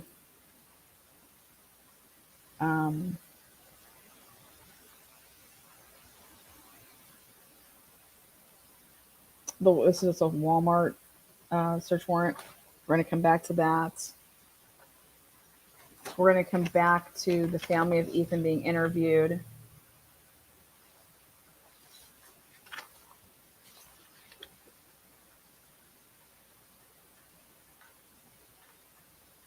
Because I want to end this stream with Jack Showalter.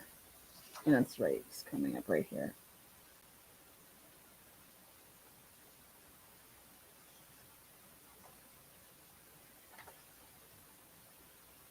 Oh, okay, here. This made me laugh.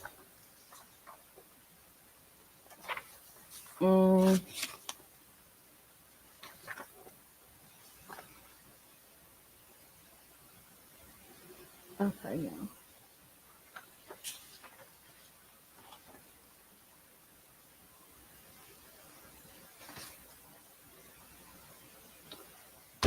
Here we go. Number 73, Jack Showalter. Saddle up. All right. This was written on 12/13, and this was done on 11/23.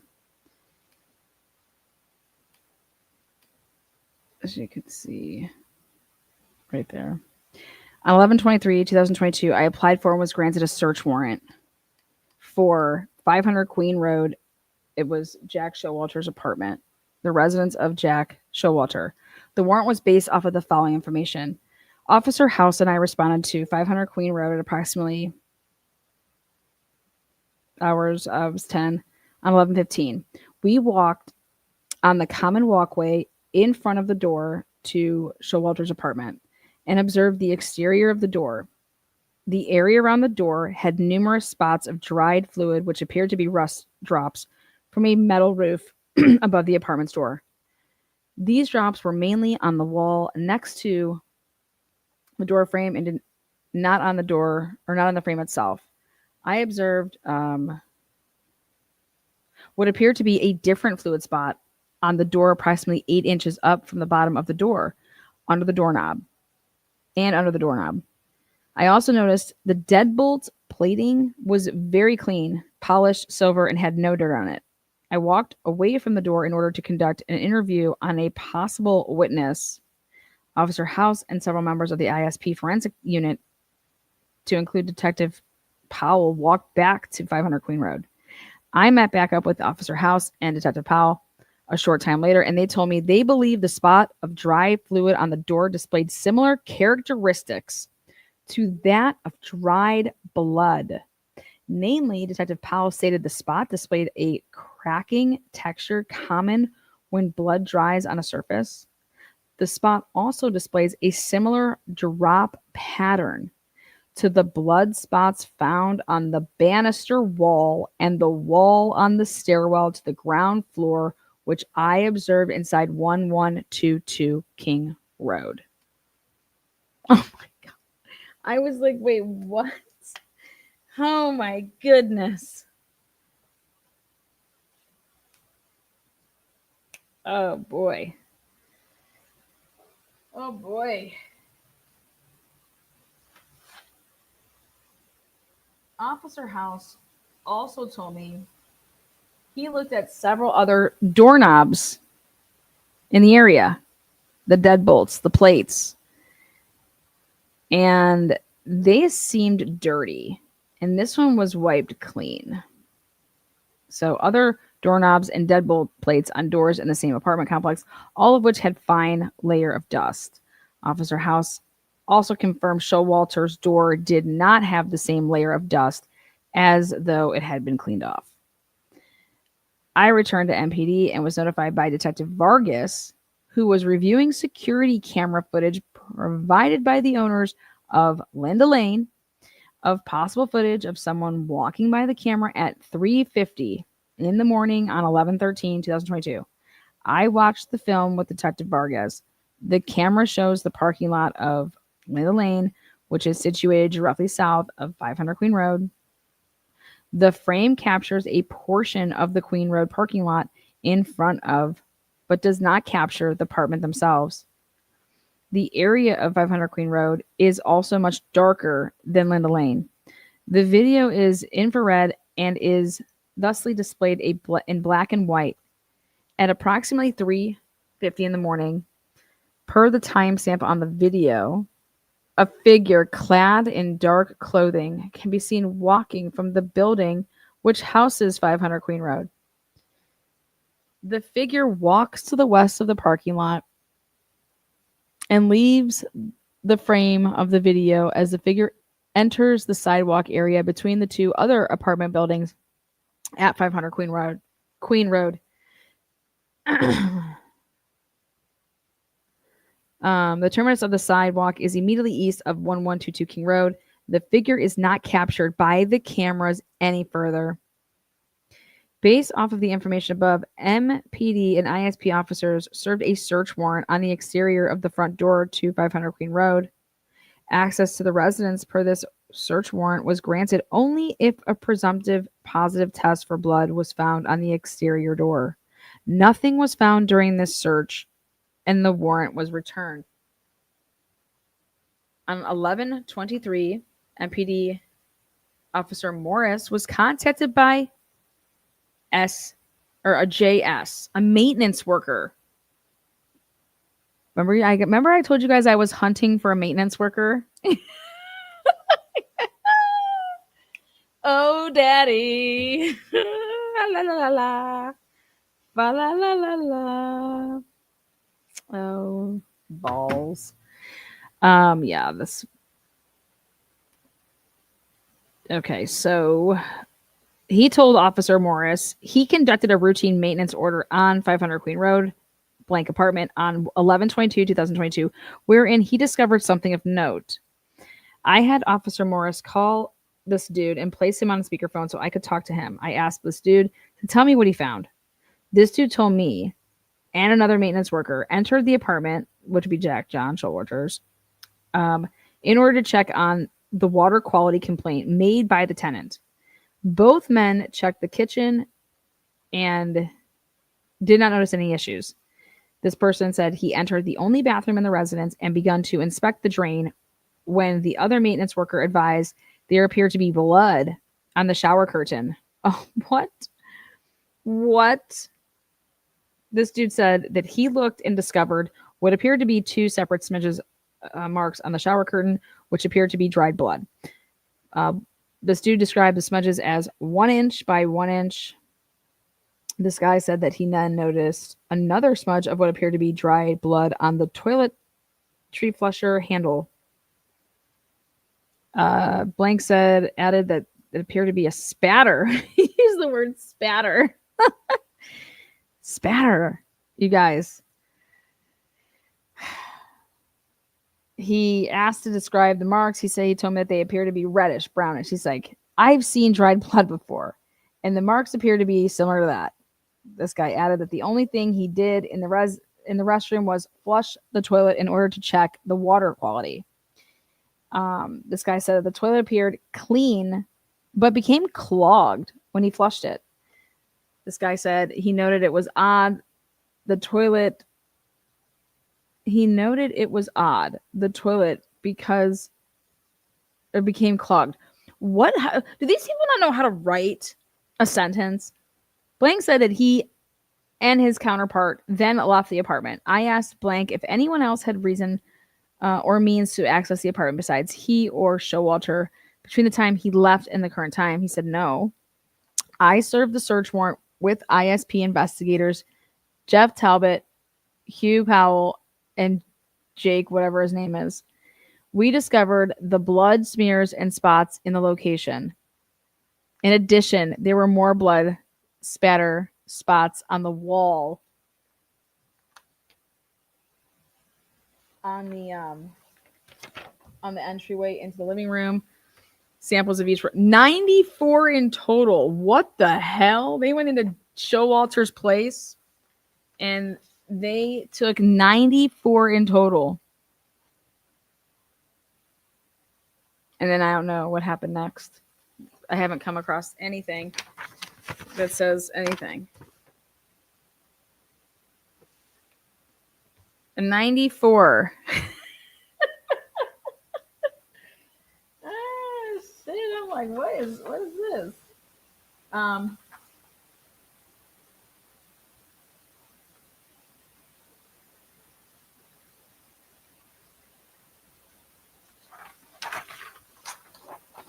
Okay, then. Okay. Next, 94 spots. I don't know what they did. I don't know what they did. Okay, on November 15th, this is Danny Vargas writes this up on 12/14. This was a month earlier, though. Okay, way to go. On November 15th, I had a phone message from a front desk to contact RR. as she may have information regarding Kaylee having a stalker. On November 15th, at approximately 11:15 hours, I called and spoke with this girl, R. I introduced myself and told her I was given her message to call about possible information regarding Kaylee having a stalker. R told me she and some friends had lunch with Kaylee around September 11th, and she thought Kaylee said something about having a stalker. R thought Kaylee mentioned receiving something in the mail, but some of the other friends at the lunch thought Kaylee mentioned getting a strange message through Facebook Messenger. R told me she had been speaking with all of the friends who were at the lunch and they were trying to remember what she said. R provided me with the names of the other friends who were at the lunch with Kaylee on or around September 11th. And then, like, these are them. Boom. And then this person says, here, she provided me with the name Jordan, JQ. And she told me that Jordan and Kaylee were very close friends and had plans to live together in June. R said Jordan was not at the lunch, but she thought Kaylee would have spoken with her the most. R said Kaylee spoke with Jordan and somebody the most. B. I don't know who the B is. I think it's BD. I don't know. I asked if she could think of anyone else Kaylee had issues with, and she said no. R told me Kaylee was very kind-hearted to everyone. I asked R how the conversation came up regarding the stalker at the lunch with Kaylee. R said Kaylee would always talk about things in a light-hearted manner and said one time she was speaking about childhood trauma in a joking manner, and they did not think much of it. Okay. Ooh, boy. Now, Jordan. On November 15th, 2022, they were supposed to live together in June of 2023, basically. Yeah, after school. What was weird is that Jordan had no idea because Jordan talked and did some interviews. Jordan had no idea that Kaylee was going to be going down there early. And this is where there's a confliction of like who Kaylee was going to be living with. You know, she said that she only needed a roommate from, which makes sense, February to June, because then Jordan's coming there. So then they would be then living together in June. But here, Jordan, on November 15th at approximately 2:30, I called and spoke with Jordan. Jordan told me she and Kaylee had plans to move in together in June and said she spoke with Kaylee often. I asked Jordan about the topics of Kaylee saying she had a stalker. Jordan told me she remembered Kaylee mentioning something about a stalker but could not remember any of the details. Jordan said she last saw Kaylee the weekend of October 3rd when she came for a visit to attend the U of I football game. Jordan said she also visited Kaylee around the weekend of June 14th and did not think Kaylee mentioned having a stalker on either of these weekends. Jordan thought the topic was brought up sometime during the previous school year in May. I asked Jordan, that's very interesting. I asked Jordan if Kaylee shared any information with her of having problems with anyone, and she said no. Jordan told me she did not know of anyone who did not like Kaylee or would have had it out for her. I asked Jordan if Kaylee mentioned having any potential love interest or said she was seeing anyone. Jordan told me when she last say Kaylee on the weekend of October 3rd, 2022, Kaylee said she was not seeing anyone or sleeping with anyone. That's interesting because that's not what other people are going to be saying. I asked Jordan what she knew about Jack Decor, Kaylee's ex-boyfriend. Jordan told me Kaylee and Jack both loved each other and did not have any hard feelings against one another. Jordan said Jack and Kaylee started dating when they were younger, and Kaylee broke up with Jack so she could grow up a bit and experience other things. Jordan said at first the breakup was hard for Jack, but they remained friends. Jordan said she did not know the other roommates that well who lived with Kaylee. Jordan said when she visited during the weekend of October 3rd, 2022, there were a bunch of people at Kaylee's house, but no one who stood out. Jordan told me she was with C, I think that's CW, and handed the phone to C so I could speak with her. I told C I had spoken with R about the lunch they had with Kaylee And they're just going back and forth saying, I don't know. Okay. Sorry, but that's just not important.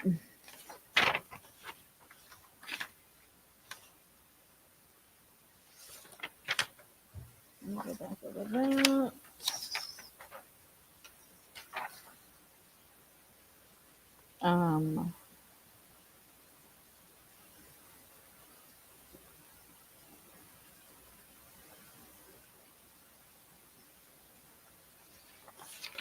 That's weird. Where's the...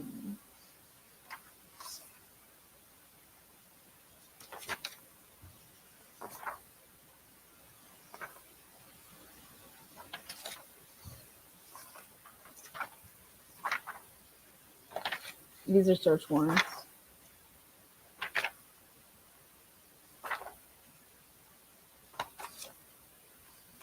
Here's the next one with Jack Showalter.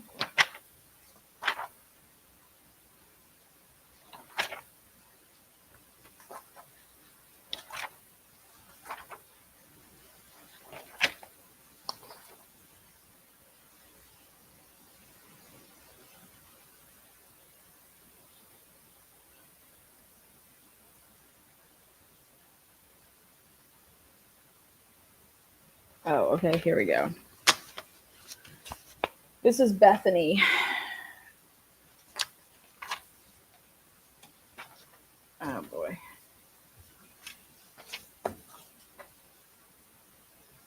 Dustin Blaker. Look at this. 12/28. He did this interview on November 16th.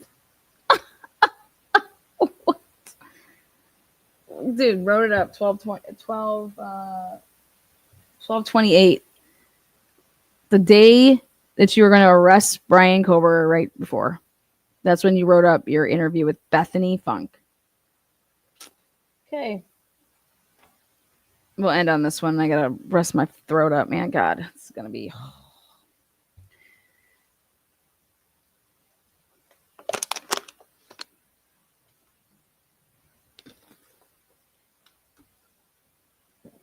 Okay.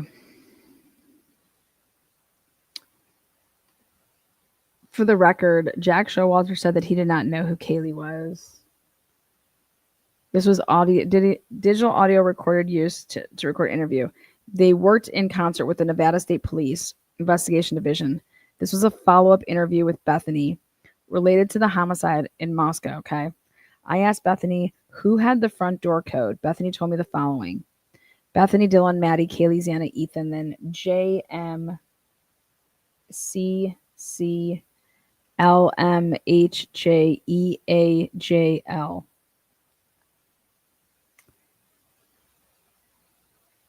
Bethany stated the above named people were the only ones she knew had the code. Bethany stated the code for the front door was the same code from the year before. I asked Bethany what the code was, and she stated it was this. Bethany stated Maddie was the only roommate who lived in the residence the year before. Bethany stated her, Dylan, and Kaylee moved in around August 3rd of 2022. That's not true. I have Kaylee moving in May or June, and that's like corroborated by Maddie herself, but whatever. Bethany stated that Ethan had his own apartment, but she was not sure where it was located.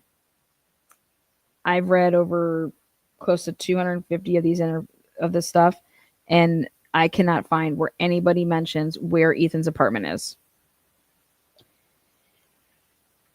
They also had a storage unit. Ethan had a storage unit. Their family had a storage unit there as well. So,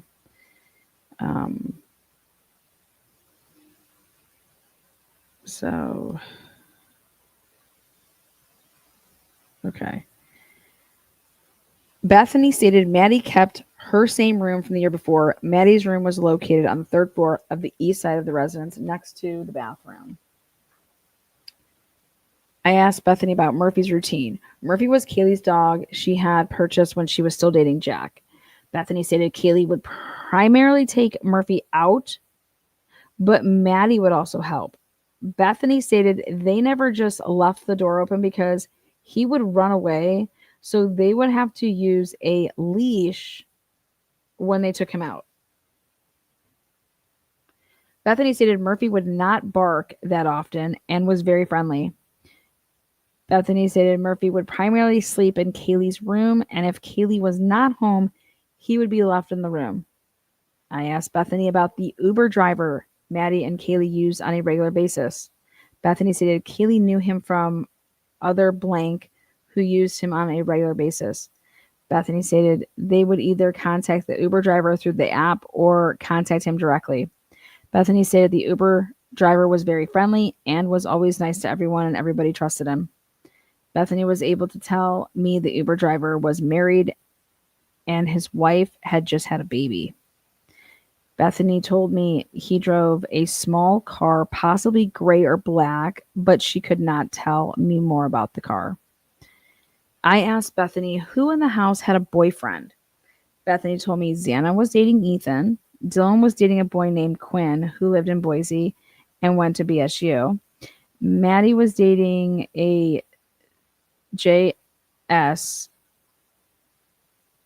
who lived in Boise. Kaylee was dating Jack Decor, but recently broke up with him. Kaylee was possibly hanging out with MB. Bethany stated M. I don't think that they meant to put M here. Was Xana's big in the Greek system? Bethany stated M because that's like from the name before. Was Xana's big in the Greek system? Bethany stated the relationship was new and that he had never stayed over at the house, but Kaylee had stayed with him possibly more than once. And that's how I know what they mean to put Xana's big. I think that was maybe Ethan's big. Who was Ethan's big? Does anybody know who Ethan's big was? If anybody know who Ethan's big is,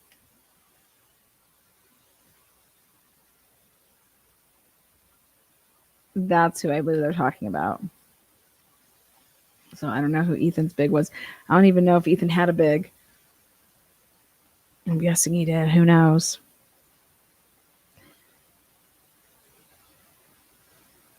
So, Bethany stated she did not have a boyfriend, but did mention she was kind of hanging out with a KD, who is a blank, but they were not serious. I asked Bethany if she had ever heard of a CG. Bethany stated she knew of C, and he was also a blank blank. Bethany stated C was a nice guy and knew Dylan. I asked Bethany if she knew a CB, and she stated she did not. Now, this is the kid that was part of this investigation with checking his DNA against the fingernails under Maddie. I asked Bethany if she knew the person behind Kaylee and Maddie on the Grub Truck video. Bethany stated she did not know who the person was. I asked Bethany if she knew a guy by the name of Showalter. That's what I think the S is. Bethany stated she did not know him, but stated she had heard from a friend of Maddie's, S is the name, that her boyfriend, JF, also a blank, that he would never want to get in a fight with Showalter as he had anger issues. I asked Bethany about who paid for the Spectrum Wi-Fi account. So important.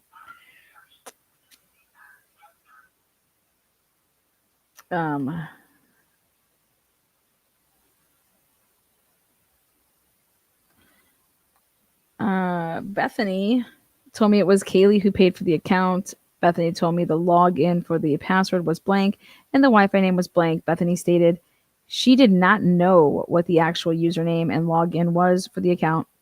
I asked Bethany if she knew of anyone who had gotten asked to leave any of the parties thrown at the house. Bethany stated 2 guys from the blank house, JH, and another guy, only she knew as R, got in a fight and were told to leave. Bethany stated this fight occurred about a month before the incident at the house. I asked Bethany about a I don't know if that's a C or an O. I don't know. Bethany said A used to live at the house but moved out. And I'm like, wait, what? What? I asked Bethany who used the bedroom on the west end. You know, hers is on the east end.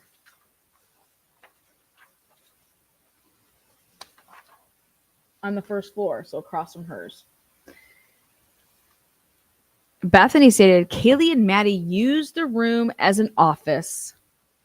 Bethany stated Kaylee would use it for her work and had a computer in it. I asked Bethany if any of the girls who lived in the house had jobs. Bethany told me Maddie and Xana both worked at Mad Greek on Main Street. Bethany told me Kaylee worked for an online company and worked from home. Bethany did not know who the company was. Bethany told me Maddie also looked for an online company, but it was not the same company. I don't think the word is supposed to be looked there. I think it's supposed to be worked. Bethany said the company Maddie worked for was out of Boise, and during the summer, she had worked for them in their office in Boise. I asked Bethany about the drug use in the house and who used. Bethany told me Ethan and Xana both took Adderall when they drank alcohol. Bethany told me she saw Ethan and Xana both use Adderall the night before the murders. That usually keeps you up. That would also be in your system as amphetamines. Bethany told, which would be in the toxicology. Bethany told me she saw Ethan take a pill and she saw Xana crush up a pill and snort it by using a rolled up bill in her room. Bethany also said she thought Kaylee also used Adderall, but was not sure. I asked Bethany if she has any issued from any of the other any issues these people who lived around them. Bethany stated besides the 3 to 4 noise complaints there were no other issues. Bethany told me Kaylee would look up who the registered sex offenders were who lived in the area. Bethany stated Kaylee had found a registered sex offender who lived close to them in the blue apartments on Queen. Kaylee stated he was older in his 30s to 40s. Bethany stated Kaylee was looking at the sex offender registry within the week or so before the murders. Bethany stated Kaylee was into crime shows. Bethany stated there was nothing that happened to prompt her to look up the sex offender registry. I asked Bethany about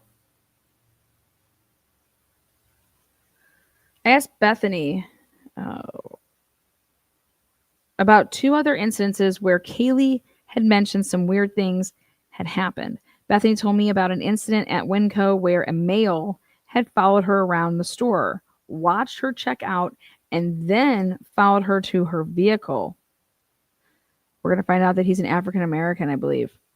Xana was waiting in the car. Bethany stated Kaylee said the male was an African American and he was in his late 20s. Bethany felt it happened sometime before Halloween, so mid to late October. Bethany stated Kaylee purchased a case of White Claws for Xana. What? Demetrius? Oh, boy. Oh, boy. Emma's going to be like, yo, D, you were trying to tap?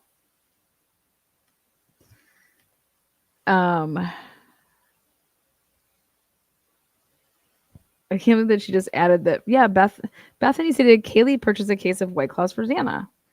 Bethany and her roommates had found the door on November 4th at around 10:57. What? And they entered the house and grabbed golf clubs. Wait, you guys, who this guy cannot write. Bethany and her roommates had found the door open on November 4th at around 10:57. How? What? Who has that? How would you know that? Oh my god, the door was open on November 4th at 10:57. What? And they entered the house and grabbed golf clubs out of the west first floor bedroom. Bethany and the other roommates walked around the house with the golf clubs to check the house. Kaylee was not home for this incident as she had gone home for the weekend. Wind was blowing and the screws on the hinges were loose, and Xana's dad fixed it before he left that weekend. What?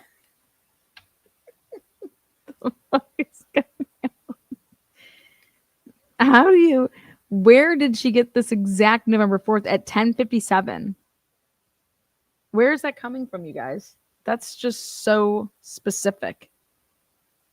Like, she must have been like, let me look at my past texts. We all texted about it or something like that, I guess. Kaylee told everyone about an incident where she saw a male watching her when she had taken Murphy out back to go to the bathroom. Bethany could not remember when this happened, but she could not provide the actual day. Well, that's weird because she provided the other day. Bethany stated she had been at a chapter meeting at the time Kaylee called them, asking them if they were going to be home soon. The following is a timeline of events of November 12th, 2022 to November 13th, 2022. Bethany stated she was the last one in the house to wake up, and when she got up, Ethan was in the house in the living room, and Kaylee, Dylan, Maddie, and Xana were all gone. Bethany felt she got up sometime between 10 and 11 in the morning. Bethany stated she checked her Find My Friends app and saw they were at Taco Bell at the time.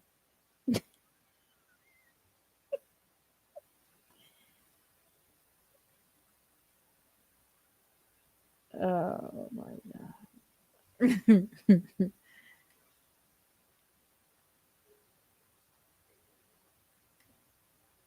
Oh boy.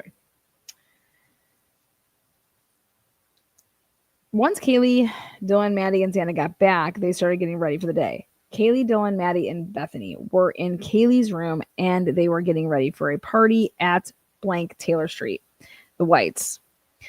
The house belonged to BS and K. The apartment is located on the second floor on the far east side of the apartment building.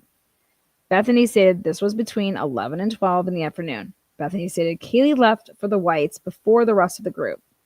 Bethany stated she left at around 2 p.m. with Maddie, Dylan, Xana, Ethan, Hunter Johnson, Josie, the boyfriend L, K,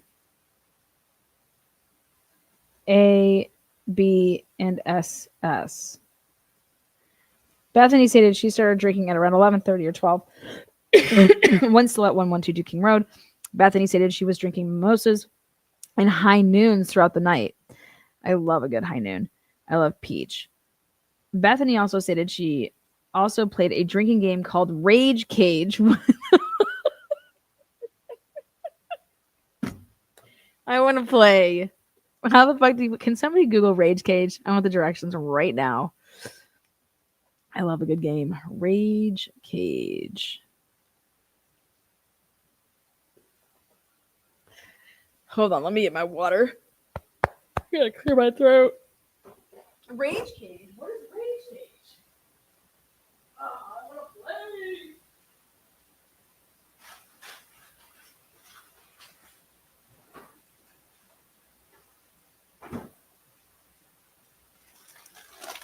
Rage Cage. Who wrote this? The cops? The cops wrote this. I did not write this.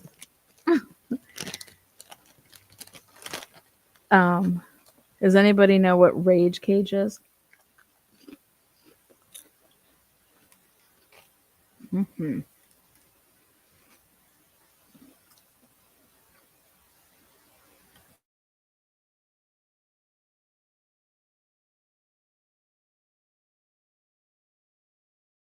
It's like beer pong. I'm about to Google it. Okay. Back at it.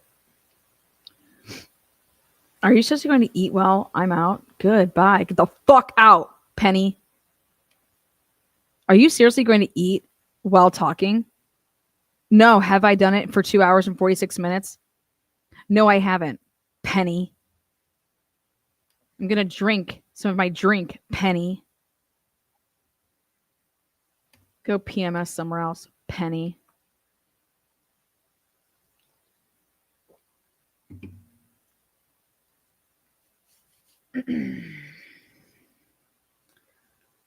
Penny's got some serious fucking problem. Rage issues. Penny, we're going to fucking have a search warrant out on your ass.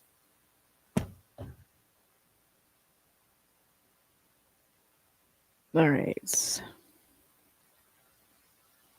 Penny, you think I give a fuck?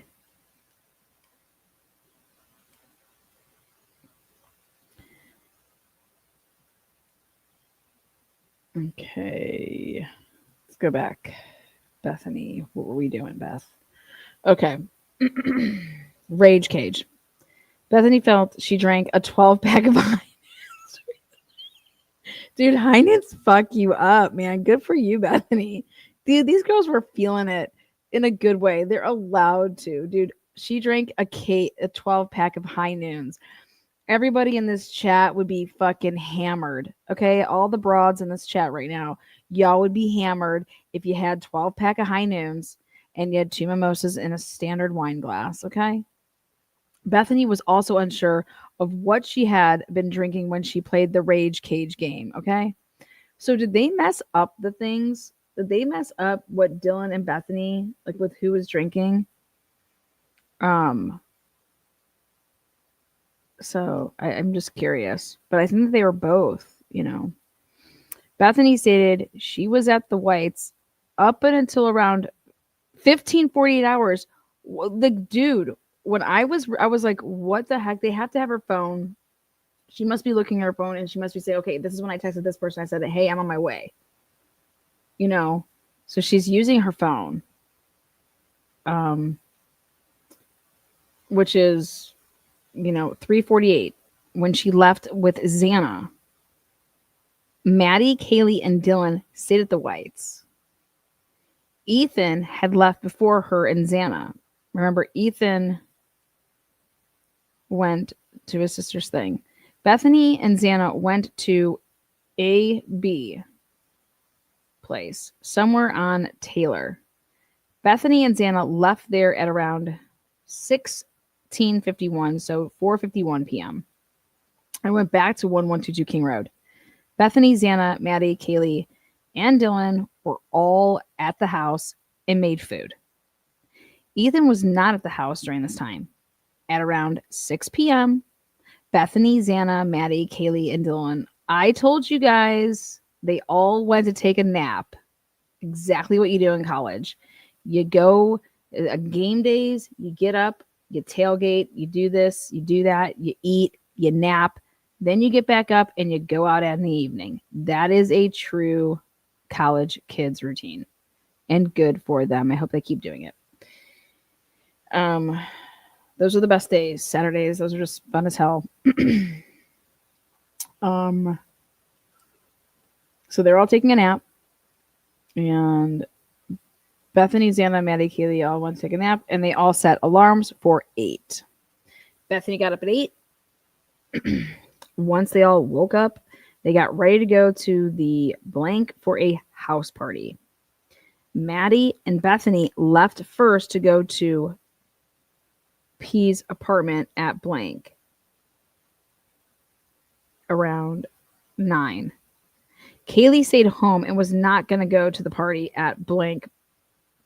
Ethan and Xana came over to the party after Bethany and Maddie. What? Ethan and Xana came over to the party after Bethany and Maddie, period. Okay. Dylan did not come with the rest and walked over at a later time. Maddie was not there very long, and she went back to the house to go to the club with Kaylee. Bethany felt Maddie left sometime after 9:09. Maybe, I mean, I was going to say maybe she's using Snap, but all that stuff possibly goes away in 24 hours. I don't know. Let's see. One of Bethany's friends, YA, got to the blank and hung out with her. Bethany stated Y showed up at around 10. They stayed in one of the apartments for a little longer, and she and Y went up to the main house for the blank fraternity, and that's like the lodge area. So this would be like the Sigma Chi, because they're like all in the areas where like all the rooms are, and then you would go into like the main lodge area. Bethany stated this might have been around 10:30 to 10:45. Bethany states he hung out in the main part of the house for Bethany is a girl. God damn people. Look at this. Bethany states he hung out in the main part of the house for a while, and before she left, dude, she at the fraternity, she saw Ethan and Xana in P's apartment.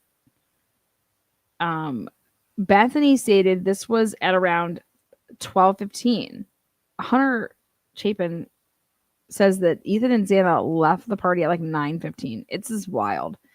Bethany and Y went to a house again on Taylor, the Alfie house, Alphi, whatever they call themselves, Alfies, Afies, I don't know. Bethany stated her, J, H, R, and Y were the only one at the house. What house? The Taylor house? Bethany stated she walked home at around 1. Where is Dylan? The other girls are saying that Dylan is with... Bethany stated she walked home at around 1, and Dylan and LM were the only ones in the house. Bethany, Dylan, and L were watching Vampire Diaries for a while, and at around 1:22, L left. How does she know that that girl left at 1:22? I need to know that. Like, how would you know that? You know what I mean? Like, how would I know when you left? I can see if I'm texting you, hey, are you, coming over? Are you on your way? Yeah, I'm on my way. I'll be right there. Alfie's on their knees. Sorry, I just had to highlight that. What?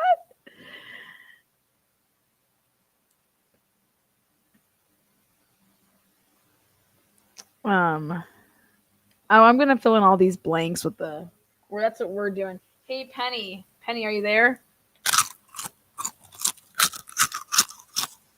ASMR, baby. How about that? Penny. So good.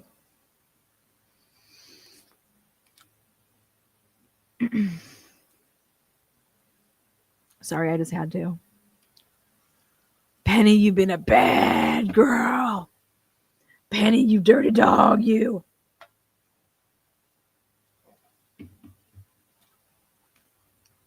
Okay. Back at it.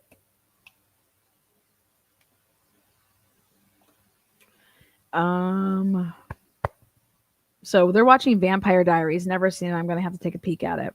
But at 1:22, Bethany's like, that bitch left. Dylan went to her room after she left. So Dylan went to her room at 1:23. At around 2 o'clock in the morning, Kaylee and Maddie come home.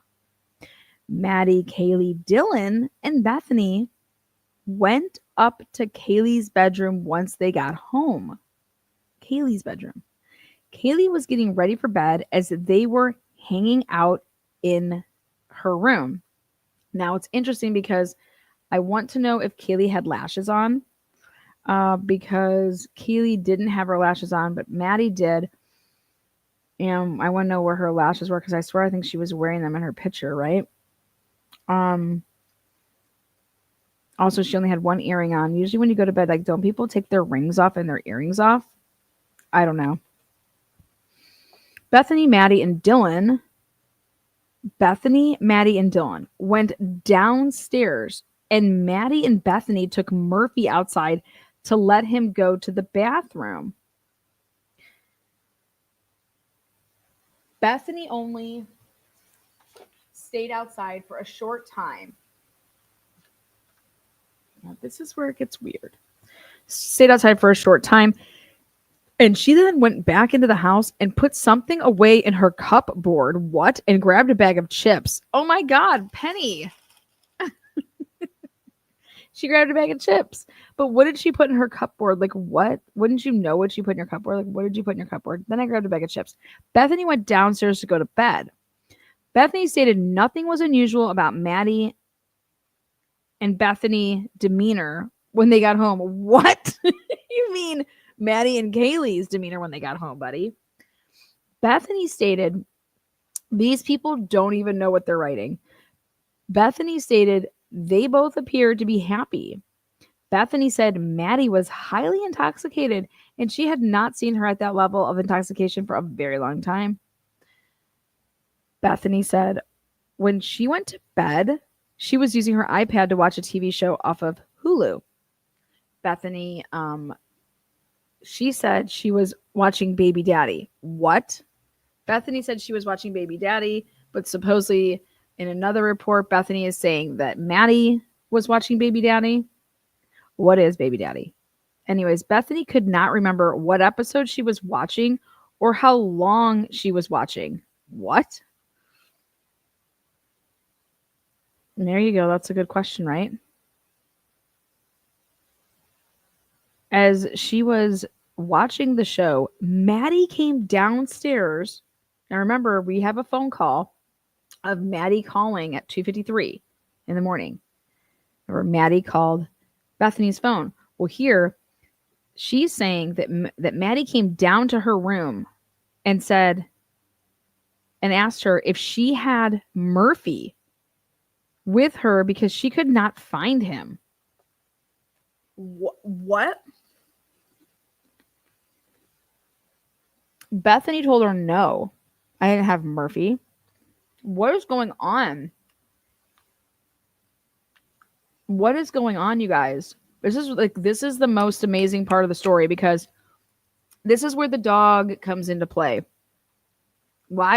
So Maddie just lost Murphy. Maddie lost Murphy. And now, like, think about that.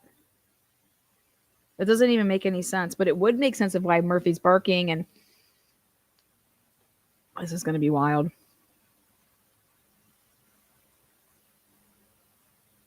Look at Mary P. She's like, Baby Daddy was a show from 2012 to 2017. Any other questions about Baby Daddy?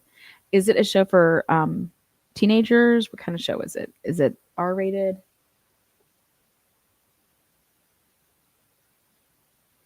Dina just sent me $9 and said, for eating and making eating noises. Thank you, love. Thank you.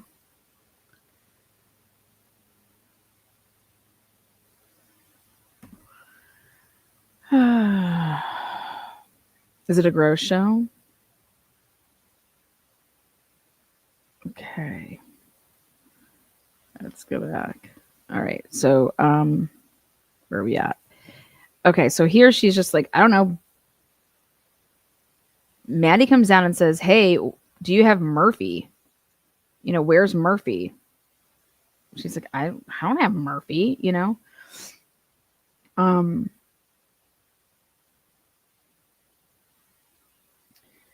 Bethany told her no. Bethany said her door was locked and she normally locks her door when she goes to bed. Bethany told me she eventually turned off the show and her iPad and went to sleep. Bethany said she woke up after falling asleep to hearing what she felt was a firecracker go off, and she thought she saw a sparkler going off through the crack under her door. Bethany stated she did not know what happened either, Bethany called Dylan, or Dylan called Bethany, and Dylan stated she thought she had just seen someone dressed in all black in the house. Bethany said Xana had been wearing all black. Dylan responded by saying she thought he had a ski mask on. Notice how none of them were talking about Ethan or Xana. When do Ethan and Xana come home?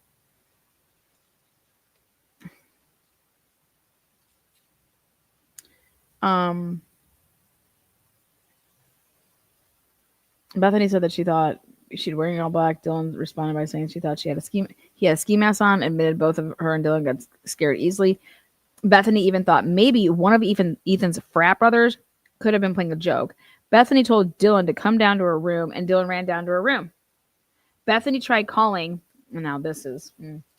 Bethany tried calling Kaylee, Maddie, and Xana in Ethan's phone, and nobody answered. Bethany said it was normal for Kaylee, Maddie, Xana, and Ethan not to answer if they were sleeping if she called late at night. Bethany looked at her phone, and it showed Bethany called Dylan at 4:19. Exactly.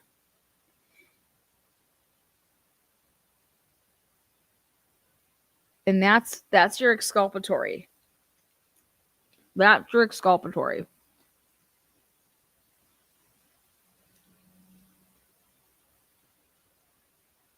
A firework. So yeah. Bethany calls Dylan. And then she called her back. During the call, Bethany asked Dylan if she heard a firecracker, and Dylan said she did. Oh my God. Do you understand that in Dylan's interview, Dylan's like, I didn't hear that. Do you understand we have an issue here? Is anybody like, that's a problem. And all I think it is that they just don't know what's going on. Like, they're so drunk. They're so drunk.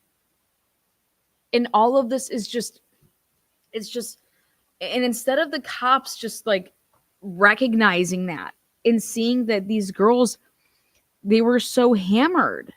You know what I mean? It's instead of trying to sit here and nitpick things, and I mean, geez. Think about you being so hammered and trying to get every little detail right. You're not going to. Right? You're just not going to. But Dylan's over here saying, I told her that I didn't hear anything. Bethany's over here saying Dylan said that she did hear it.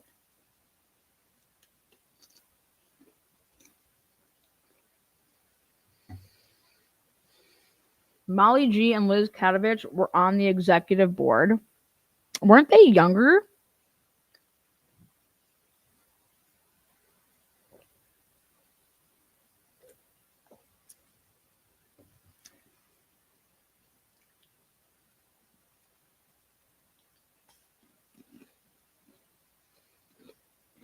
A silencer.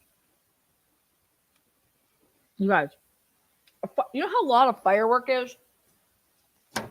If I was to ever describe me hearing a firework in my home, you know how loud that is? That's not that. That's like the girl at the Branca situation when she was like, you know, I thought it was a gunshot, could have been a firework, but like she just knew that it was different. And she's like, we thought it was, I mean, but she was comparing the closest thing could possibly be as a firework to a gunshot, okay?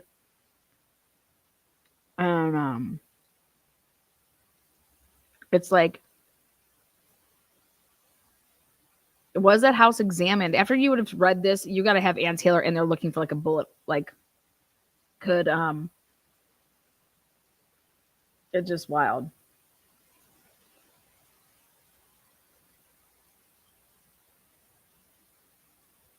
Cops use beanbag shotguns. Yeah. I can't imagine ever saying, I thought I heard a firework and it's like furniture falling over. I just don't ever think I would compare the two. But I don't know. Maybe today I'll just push over my dresser and see what happens and see what I feel like then. Maybe we'll do an experiment. I need a new dresser, so I'll just push it over. I don't. Was there even a dresser pushed over? I don't think a human being falling down would be like, that's firework. And then that would have nothing to do with that you saw a flash.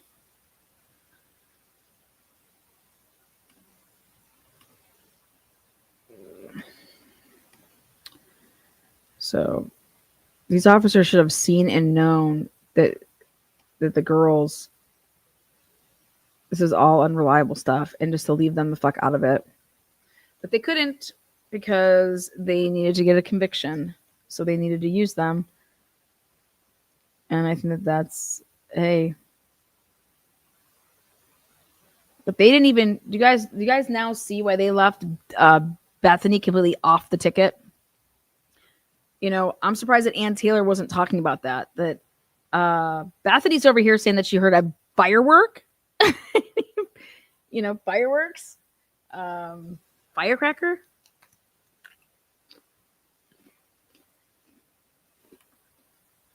But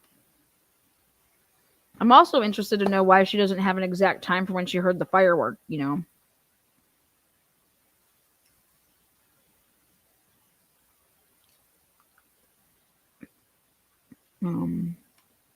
Okay, so after this firework, where are we at here?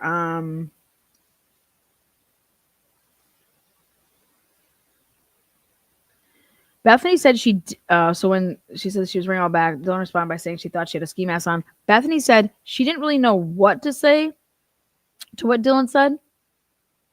Bethany admitted both her and Dylan get scared easily. Bethany even thought maybe one of Ethan's friends. So I said all that. Right here. Once Bethany and Dylan were in Bethany's room together, they continued to talk about what they had heard and saw. Bethany told me Dylan said the male in black was walking out the back door and they had made eye contact with each other. Bethany said Dylan said the male was white with a big nose and that he was possibly holding a small vacuum type object.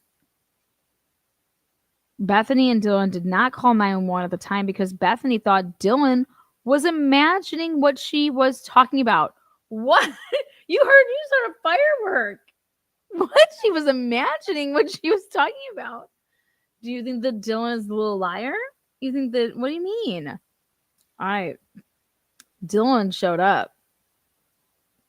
Bethany stated both her and Dylan were both still drunk and they were very groggy. See, there's the truth. Bethany told me prior to hearing the firecracker, she thought she heard Murphy bark. Interesting. She also heard what she thought was the beer pong table moving and cups falling. The beer pong table was located in the living room, which is above Bethany's bedroom. Bethany stated she was not sure what the sequence, there it is, of events were for sure, but she knows she heard Murphy bark, the beer pong table, and then the firecracker first before she called Dylan. She just knew that. I can't remember the order of everything, but I heard all of that, and then I called Dylan to see if she had heard the same thing. And you're going to tell me you're wrecking that house? Those jurors would need to be in that bottom bedroom. I want to hear what it sounds like when someone's screaming in this house and someone's running up and down stairs. You know what I mean? Not because to say anybody's lying, it's to just say, like, could this be the sound that she heard? Could it be somebody? And in Idaho, guess what? You're allowed to, as the jurors, ask questions of the witnesses. Hi, Boston. Hi, Boston. How are you? Bethany and Dylan, again, they did not call 911. Bethany told me prior to hearing the firecracker. Oh, wait, sorry. Bethany told me she tried calling Xana and Maddie at 4:21 and then tried calling Ethan at 4:22. Bethany stated she tried calling Maddie, Kaylee, and Xana several more times once Dylan got into her room. Yep, she did. Bethany told me when she went to bed, she remembers most of the lights being left on inside the house. Interesting.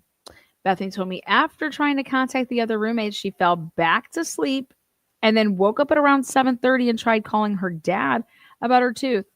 Bethany called her dad again at 8, but there was no answer. Her house at 8:01 with no answer, and then called her mom at 8:02, and he answered and asked to, and she answered and asked to talk to her dad. Her dad called back at 8:09. What? And he talked. Look at this. And he talked to him. She is a she. And she talked to him and eventually took Advil for her tooth. Boy. Bethany then fell back to sleep.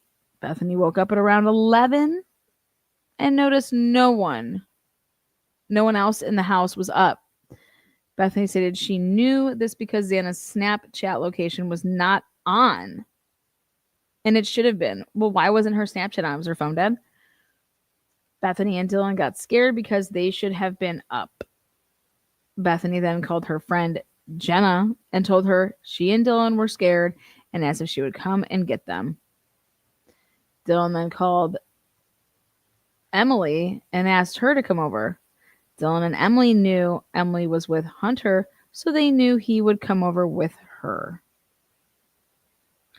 Hunter arrived at the house and came to the front door. Hunter went up the stairs first, and when she and Dylan went up the stairs, Hunter turned around and told Dylan and Bethany to get out of the house and to call for help. Bethany stated she could see Xana on the floor of her bedroom. Bethany said Xana was wearing underwear and a sweatshirt. Bethany stated the door was partially open, but stated the door should normally wouldn't be, it'd be closed. Bethany called 911 and was trying to talk to the dispatcher, but was having a hard time talking. Bethany had to give the phone to her friend, Jenna, or Josie. Josie's on a vacation. So she could talk to the dispatch.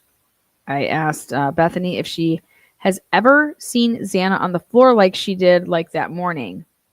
Bethany told me she has never seen this, but has heard Xana would pass out on the floor in the past when she is highly intoxicated.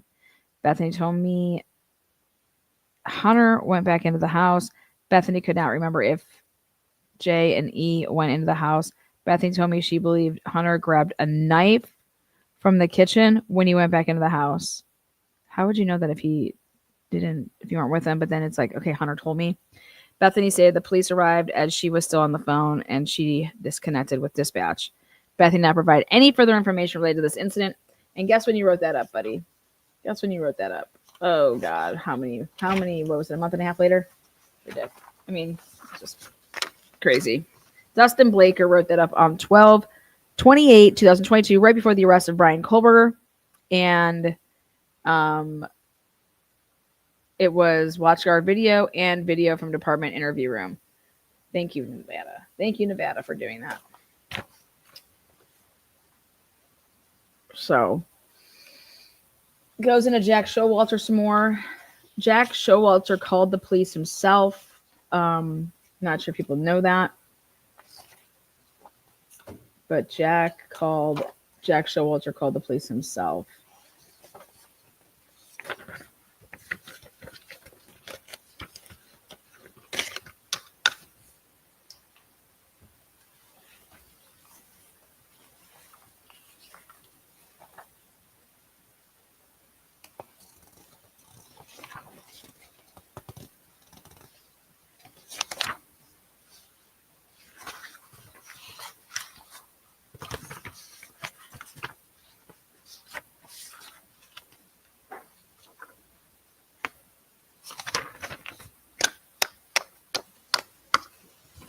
I can't stand Blaker. He's so lazy. Lazy, Blaker. Lazy. You're a loser, Chester. Okay, here. Is this one it? Oh, here we go. Brett Payne. Molly McMichael, come on down. Molly McMichael. I was waiting to find this when I was reading it. Okay. Look at this. On November 23rd. So the day before Officer Payne goes and does that on 11/24. Okay. This does not get wrote up, though, till 1/10/2023, well after the arrest of Brian Koberger. Okay. Is that right? And Ann Taylor's asking for that discovery. On November 23rd, 2022, at approximately 8:39, Molly McMichael came to the Moscow Police Department to be interviewed about her presence in the area of 1122 King Road during the early morning hours of November 13th, 2022.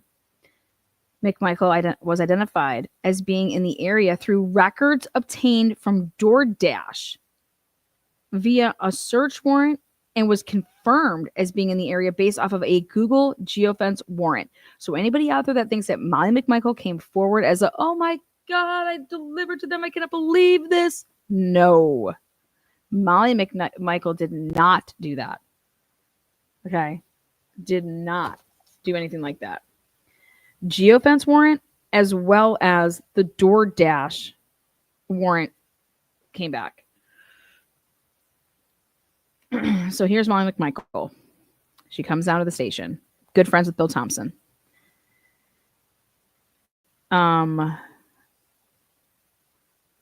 Special Agent Alex was with our boy Brett Payne. Okay. Watch guard. So he was wearing a body cam.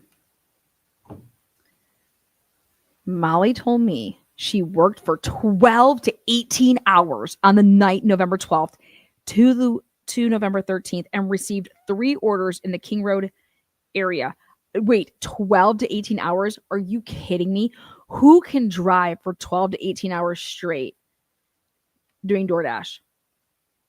Oh my God. That's insane. Okay, the only time I do like a 12-hour is if when I'm driving to Florida and I just want to get there really quick, you know? I mean, 12 to 18 hours. I worked 12 to 18 hours. Like, wow. Sign me up. Lana, you've done lives for 12 to 18 hours. No, I have not. I have not. I've done some 8s, 10s. Dude, no way. Especially at night. All right. So, Molly. This is Heather's favorite report, I feel like. Heather comes in here yesterday. She's like, oh my God, Molly saw Brian and he had spiky blonde and red hair.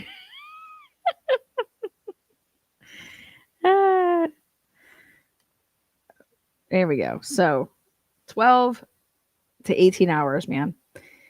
2 of the orders were at the 500 Queen Road apartment complex, which is immediately to the east, of 1122 King Road. Molly said the delivery at 1122 King Road was her final order for the evening. Imagine that, of course. Molly said she could not find the 1122 King Road address. I knew it. I hate to tell you, but I knew it because I went and Googled how it would take you there and where it would tell you to walk up, and you're going to be like, holy shit, Lana, you did. I said she was lost because it tells you to go up into the side and it looks like you're going around back. It's crazy. She said she could not find the 1122 King Road address as the address number was hidden by the porch light. I don't know about that, but which caused her to remain in the area for approximately 15 minutes. Like, is it 15 minutes before you actually dropped it off? What do you mean remain in the area? If you're remaining in the area, I feel like you're dropping it off and then you're remaining in the area. But so it's just interesting wording. Molly also stated her Google Maps, oh my God, told her to go to the parking lot immediately behind 1122 King Road. Molly stated she initially parked in the front of 1122 King Road and could see a female in the top left window. The 3rd-story bathroom is what Payne is saying that is.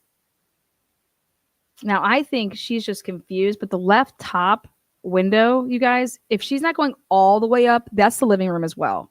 So don't listen to Payne here and think that it could potentially also just be where the living room is, instead of all the way up. But either one, like, don't rule necessarily out the middle level. Okay. Now, here is Molly. Molly says that she sees a woman, a girl, whatever, in this room. And it's a top left window to her, the third story bathroom. Molly said she saw the same female a couple more times in the same window. And she would duck down when Molly looked at her. What? That is insane. Okay. There's someone here. There's someone here.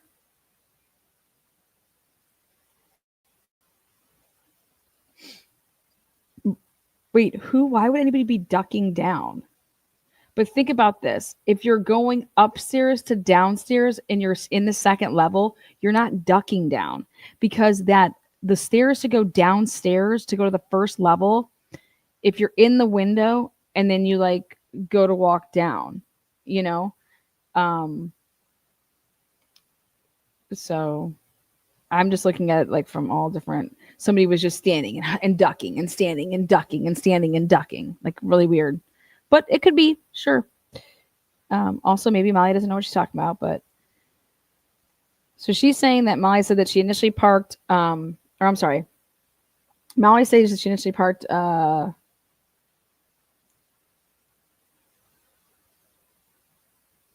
that she did this a couple more times.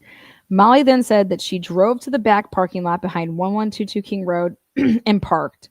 She stated that she could see the back courtyard, she called it, the courtyard area behind the house, and that she noticed all of the lights were on. All of the lights.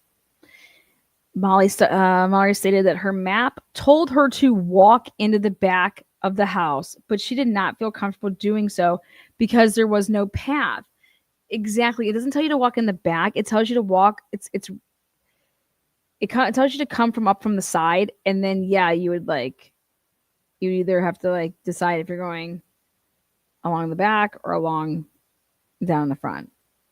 But this is what she does because the map does tell you that.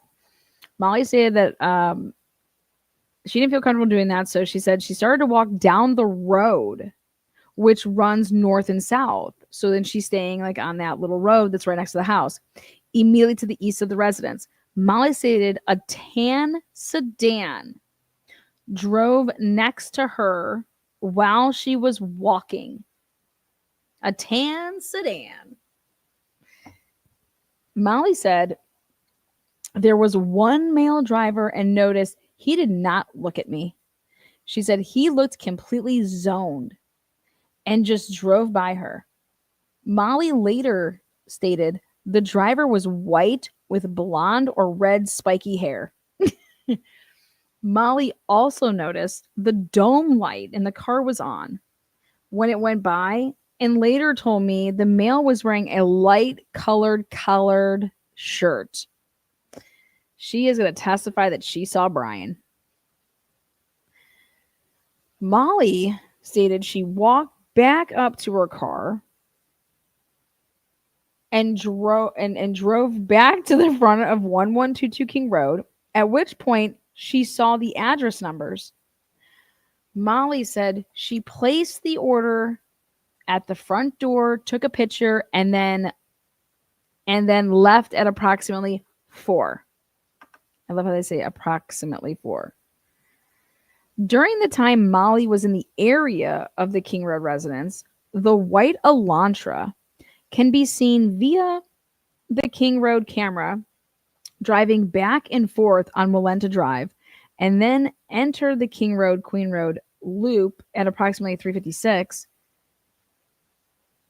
At the point Molly pulled into the front parking lot before she dropped the order off, the white Elantra pulled in behind Molly's vehicle. What?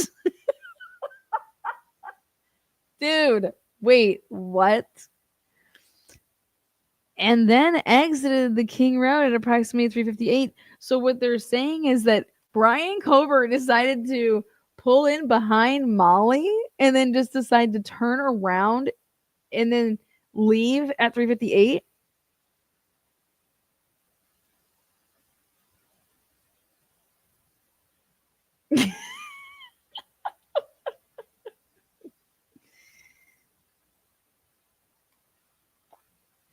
Who was Brian would pull into that driveway, that parking lot is right behind Molly.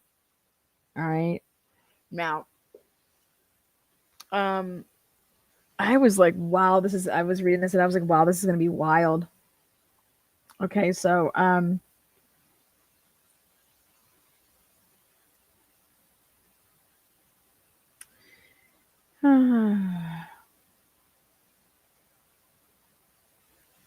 Molly did not mention seeing the white Elantra behind her at any time. Okay. That's the other thing is, who is saying that this car turned around? Because then this doesn't make sense. Molly did not mention seeing the white Elantra behind her at any time. I continue to question Molly about her time near the residence. She told me she walked down Queen Road at one point with her flashlight on. I was like, I told you there was somebody out there with their fucking flashlight. I saw it. I saw you. Now, I said to myself, is Molly just making this up to cover for people with flashlights? Is Molly going to be that girl? Because I was like, dude, there's flashlights over there. I was like, there are flashlights. I'm like, this is crazy.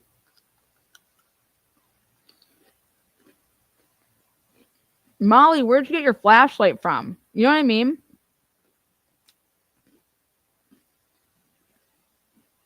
Molly just pulls out her flashlight and she's just going to start walking around the neighborhood. Like, I couldn't believe it when I saw this. I was just like, wow, this is really in writing. So during the time, Molly's just out walking around. She gets out her flashlight. And Molly can be seen doing so on the footage from 1112 King Road. Molly can be seen doing so. Molly also continued to tell me the female she saw in the upstairs bathroom window would duck down when Molly would look at her. Molly described her as having long brown hair. You guys, that would be Xana, or that's going to be Dylan, in my opinion. I think you can rule out everybody else. It's definitely not Ethan, right? So this is somebody with having long brown hair. And why would Xana be up on level 3? Molly stated she could not identify the girl as one of the victims. And that's why I was like, oh my God, it's Dylan. But then we're relying on Molly, That means that Dylan would be up on the 3rd floor. Oh my God. Everybody's like, it's Emma Bailey. It's Emma Bailey.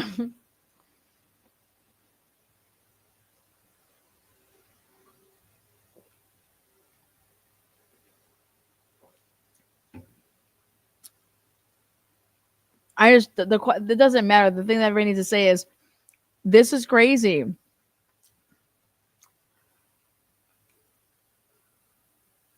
I mean, was the light on?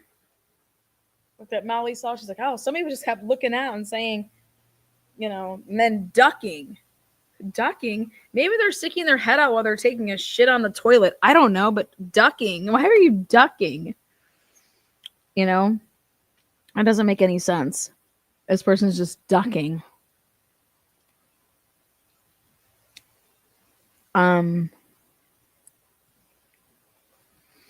So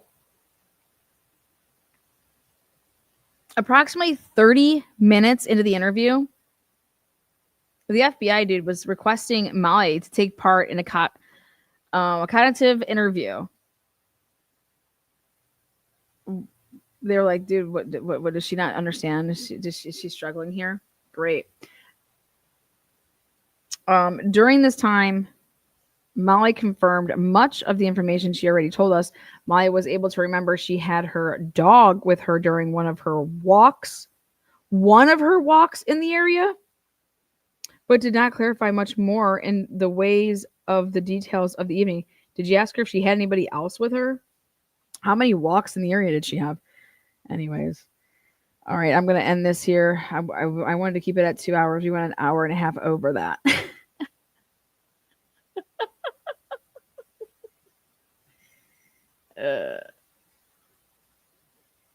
God.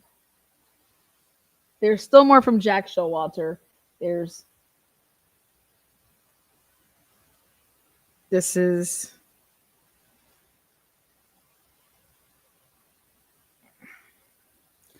I'm assuming that Molly was shown pictures of the victims and asked, which girl did you see? Oh my God, I don't think I saw any of them. I don't think any of them were them. What? Well, then wouldn't you show her, like, the survivors? You know? Molly can barely walk. Molly, you have fibromyalgia. Like, what are you doing, Molly? She's out there with her flashlight, just trying to get you guys your food, damn it. You better be tipping Molly.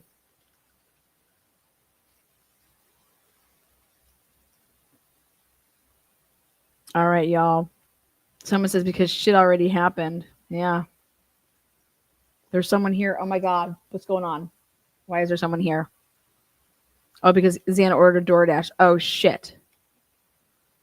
Duck down. Duck down. Duck down. You know, isn't that crazy, though? If you do enough Molly, you see Brian. We all love you. We all love you over here. Do me a favor on your way out. On your way out, hit the thumbs up. I'll be back live tomorrow morning, and we're going to get through the next 30 some reports, because if you thought this one was wild, wait till you hear what Jack Showalter has to say. Jack Showalter did indeed drive to his parents. Who drives to Boise from Moscow, Idaho in the middle of the fucking night? That is wild. Peace out. Especially if you're planning on like hanging out with somebody. Now all of a sudden you're like, I'm gonna get the hell out of here. I was supposed to hook up, but now I'm not.